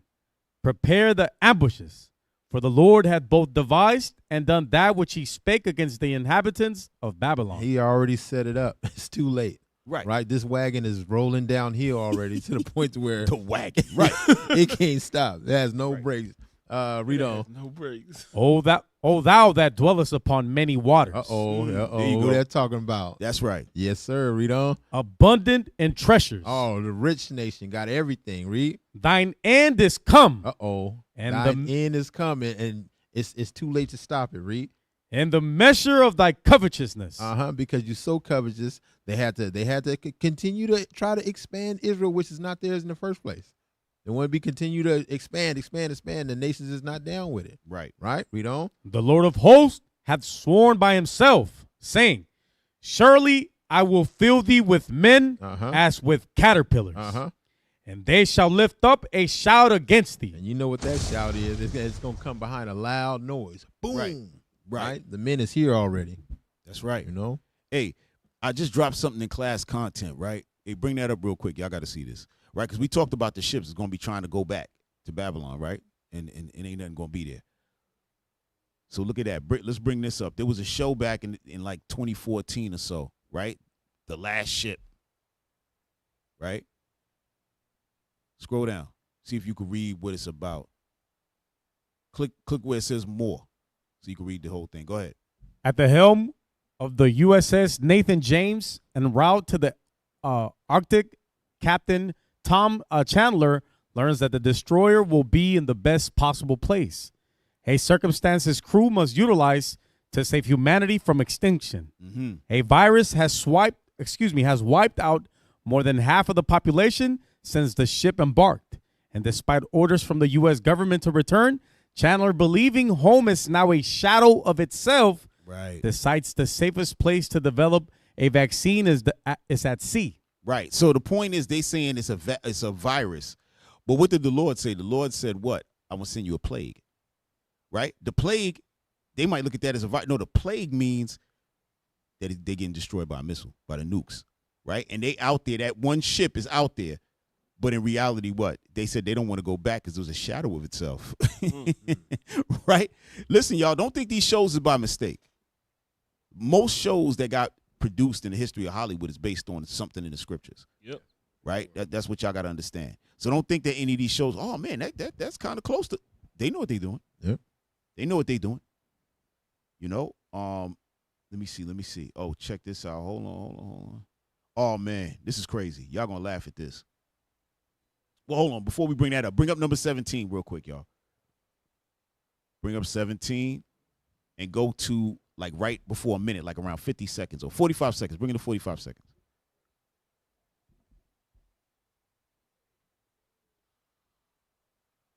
Donald Trump's Wall of Text Truth social post, where he said, quote, about the negotiations that J.D. Vance was leading, which failed miserably. He says, quote, so there you have it.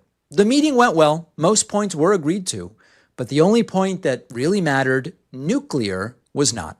Effective immediately, the United States Navy, the finest in the world, will begin the process of blockading any and all ships trying to enter or leave the Strait of Hormuz. At some point, we will reach an all being allowed to go in, all being allowed to go out basis. But Iran has not allowed that to happen by merely saying there may be a mine out there somewhere that nobody knows about but them. Hit pause. So what they're saying is that Iran had said, okay, y'all gonna put a blockade or whatever, but we got some mines out there. But we don't know where they're at. Nobody knows where they're at. Nobody knows. Right. So everybody playing games, right? But Trump is calling this extortion, right? But this just came out like today, like right before, like a little bit before the show started, right? Showing that what? That they're not coming to any kind of resolution, y'all. They're coming to no resolution. Right? Basically, he's saying the same things he said before. Their Navy's gone, Air Force is gone. He keeps saying that. But at the end of the day, they still there. Right? Go to 3 minutes, 30 seconds, y'all. The United States will be blocking any and all ships going in and out.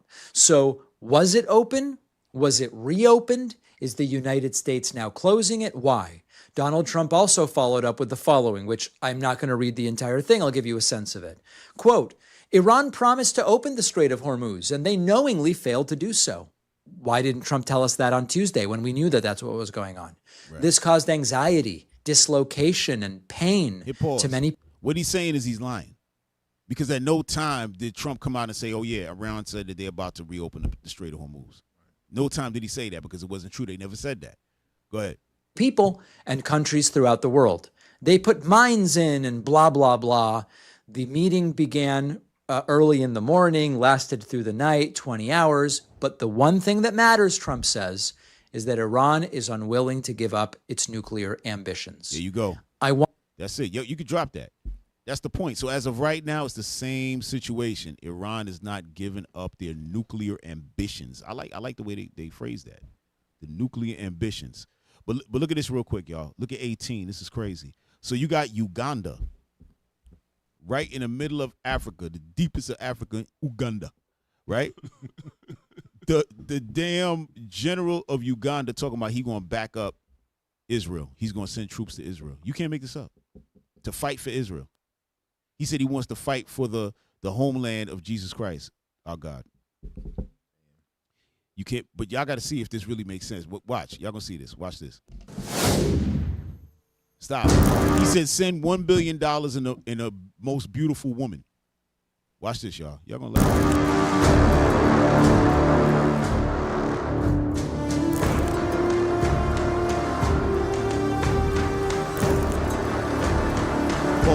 Pause. Right? So this guy here, the Army General, right? He's asking Turkey, right, for $1 billion and the most beautiful girl. Uganda Army Chief's unusual peace pitch to Turkey goes viral. This guy's a comedian. But hit play. I just want y'all to see how much craziness this man talking.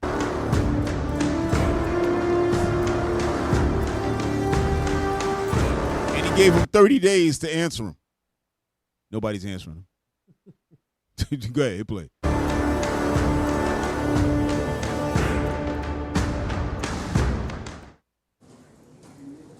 Now picture this, it's a quiet Saturday afternoon in Kampala. A 4-star general sits down with his phone.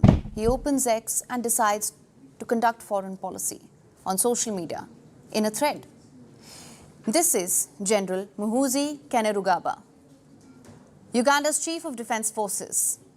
He had demands for Turkey, big ones, $1 billion and the most beautiful woman in that country as his wife. He gave Ankara 30 days to comply. He threatened to shut Turkey's embassy in Kampala. He advised all Ugandans to avoid traveling to Turkey for their safety. He then offered to deploy 100,000 Ugandan troops to defend Israel. Now, before you simply laugh and... Look, I'm ready to deploy 100,000 Ugandan soldiers into Israel under my command to protect the Holy Land, the land of Jesus Christ our God. But listen to this, y'all. Watch this. Move on. There's actually a legitimate grievance here. It is buried somewhere beneath the theater. So here's the backstory. Stay with me. All right, hold on. We don't want to stick with this. We're going to drop this, right? But I just want to show y'all how what kind of comedy this is. We don't have time to be playing with this right now. But the man said he's going to send 100,000 troops. But guess how many men he got in his army? How many? 45,000. Oh, man. He can't even do it. So the guy is just going crazy. His father's the president of the country. And the father got to apologize for this nutty son he got. The guy just talking crazy all day long. But I just want to put that up there for some comedy. But in his mind, he's saying that he wants to do what? Back up Israel. This guy's a fool. This guy's a straight fool. But, hey, let's watch this piece right here. Bring up number 20. All right, so this is about China. All right? Because remember, y'all, China, they got their own thing going on. They going through the Strait of Hormuz. They picking up their oil. They going over to Cuba, dropping off oil over there. They not involved. You know what I'm saying? They like, yo, listen, nobody play with us. You know what I'm saying? We getting this money. Just leave us alone. Yeah. You know what I mean? So number 20 and go to 7 minutes, 30 seconds. A spokesperson for the Chinese embassy in Washington said, China has never provided weapons to any party to the conflict. The information in question is untrue. As a responsible major country, China consistently fulfills its international obligations. Hey, pause. So remember, Iran was saying that China helped them out with certain things, right? So these guys are saying that we never gave weapons, but that ain't really, Iran didn't mention that. Iran was talking about intelligence, you know what I'm saying? Surveillance and all that kind of stuff. But go ahead. We urge the U.S. side to refrain from making baseless allegations, maliciously drawing connections, and engaging in sensationalism. We hope that relevant parties will do more to help de-escalate tensions. Iran has long maintained established military and economic ties with both China and Russia. Tehran has aided Moscow extensively in its war in Ukraine by supplying Shahid drones, while also selling a significant portion of its sanctioned oil to China. The report comes as the United States and Iran meet in Islamabad for high-stakes peace talks. All right. We good on that. I just wanted to show y'all that, see where China's at with it, right? And there was some other portions where China was like, listen, please don't meddle in our business. You know what I mean? We're going to do what we're going to do. But China, although China and America is against each other, they got working relationships. Y'all know that, right? Because they got some stuff they doing together up on the moon, all kind of stuff. You know, they building rockets. Listen, this whole thing is crazy, y'all. All we doing is paying attention to the signs of the times. We don't care about what, you know, they relationships and all that, because this is all movies. This is like Hollywood we looking at. You know what I mean? We're going to take what we can and just follow, you know? But, yo, y'all got anything? Man. Go ahead, dude. Yeah, it's just like it's like a lot of like I played a video game a long time ago, and it was a really good one. and then they made a movie out of it. But I knew the end of it. I knew the end of it because I played it like twice. It was really good, you know. And it's kind of the same with the Bible. I read it enough time. We see what's going on. All this stuff makes sense to us. Everybody that never read the book or really paid attention to it, it's probably all new to you. But this stuff it's all in the scripts, and it increase your faith when you see these things. Right. You know, it's a very big faith builder. You know, we got one more thing we got to show. This is crazy, man. Hold on, y'all. Keep talking, man. I ran. Yo, keep talking. Trump, y'all doing the thing, man. Hey, y'all setting the prophecies to pass. Whether you know it or not, it's all for our salvation. You know, our salvation is near than we assume. You know, we don't know if we got 5 years, 10 years, another 100 years. We don't know. You know, but like the Lord told us, just watch. You know, watch and pray, and make sure you stay in the spirit. Especially if this is not the time to be falling out or bugging out. This is the worst time on the planet. You know, we don't got much time to get right, you know, as we see these things. All right. So yeah, make sure you you know, repent and acknowledging your offense, you know, and really, really taking this time, because the grace is almost up. Take this time to really fix yourself, you know, because the end is almost here, you know. Yep. Hey, y'all, go to class content and bring up this last picture, man. Wait till y'all see this. And this is Trump. He posted this the same time when he posted that Pope picture. I mean, that Caesar picture. A little while after that, he posted this picture right here. Y'all about to see. Okay. Y'all gonna tell us that Trump ain't a nut job. Check this out. Y'all got it? All right. Yo, that's the Trump Plaza. That's the Trump. On the moon? Yeah, it's on the moon, man. Yo. That's on the moon. That's what that man put up there. All right. Yo. Yeah, he letting you know all them little visits that the Artemis went up there. They're gonna be building up there. That's what we remember. We did that show. They said they're gonna be building them bases up there, building and putting all the nuclear plants up there to, you know, get power and all that to generate. Listen, y'all. This is just the beginning. Trump knows. See, but Trump is just like how Esau is. They know they probably not going to be there to see it, but they want to make sure their name is in lights when it's all said and done. Yep. When he's dead, people going to be able to look at his picture and say, damn, man, his family's, that's, you know what I mean? They got the long-term thinking. You trying to put a hotel and casino on That's the right. damn moon. That's right. Just like they want to do in Gaza, what they want to do in Cuba. Now he said we're going to do it to the moon too. You know? But all praises, man. Yo, that's it. That's it, y'all. That's all we got. You know, all praises to the Lord. One thing Trump forgot, man, is he gonna build, but God gonna throw down, bro. That's right. He gonna throw all of that down, bro. Oh yeah. They're not gonna escape the evil to come, like Habakkuk chapter 2 talks about. Y'all not going nowhere. Y'all gonna be right here when the missiles hit. Real. You're gonna be right here. Just when y'all was about to take off, you gonna be hitting the buttons in that ship. It's gonna be like, ah! Game over. There you go. Hey, y'all, don't forget Booster Club. All right. Give what y'all can. You know what I'm saying? We hitting all over the world, bringing the 12 tribes back together in the four corners of the earth. All right? We need the airfare, food fare, hotel fare, all that. All right? So give what y'all can. All right? And save a couple of dollars for us. Nehemiah Squad, you know what I mean? Hit us up on our PayPal, iuic.norcal@israelunite.org, or y'all can hit us on Snapchat. What is it? Super chat. Super chat. I'm saying Snapchat. Y'all gonna be going crazy. Super chat. Super chat is good. Thanks for everybody who threw us some bread tonight. We really appreciate y'all. That's a blessing. All right. We do have a guest next week. All right. So we got Passover coming. All right, starting on Thursday. All right, and so that Monday we do have a guest, y'all. All right, and it's gonna be a live studio audience. We're gonna be celebrating Passover, so it's gonna be real live in here. Mm-hmm. You know what I'm saying? Y'all not gonna be able to have none, but we're gonna have some food in here. We're gonna show it to you while the show is going on, probably. You know what I'm saying? We're gonna show you some chicken. You know what I'm saying? You know, Israel loves chicken. You know? So yeah, it's the Lord's will. But we definitely gonna have a guest next week, so y'all stand by. All right? All praises. All right, so officer, take us out, bro. Yo, you know what to do. Put it, or do you? Now, I don't think you know the scripture, bro. This your first time with us, man.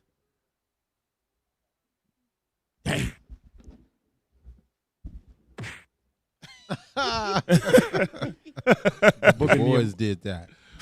Yes, sir. The book of Nehemiah, chapter 13, verse 21. And I testified against them and said unto them, why lodge ye about the wall? If ye do so again, I will lay hands on you. You gonna do what? I will lay hands on you. He don't say that with too much conviction, so after the show, I'm gonna have to lay hands on you. Hey, if you don't subscribe to the show, we gotta lay hands on you. If you don't donate to the Booster Club, we gotta lay hands on you. And if you think you're gonna get out of here unscathed, Esau, the Lord is going to lay hands on you. Hey, this is the show. This is the Nehemiah Squad. We are your hosts. We got the mighty Captains of God. I'm Officer Shim. That's Officer Judah. We out. All praises. Most High in Christ bless y'all. Shalom.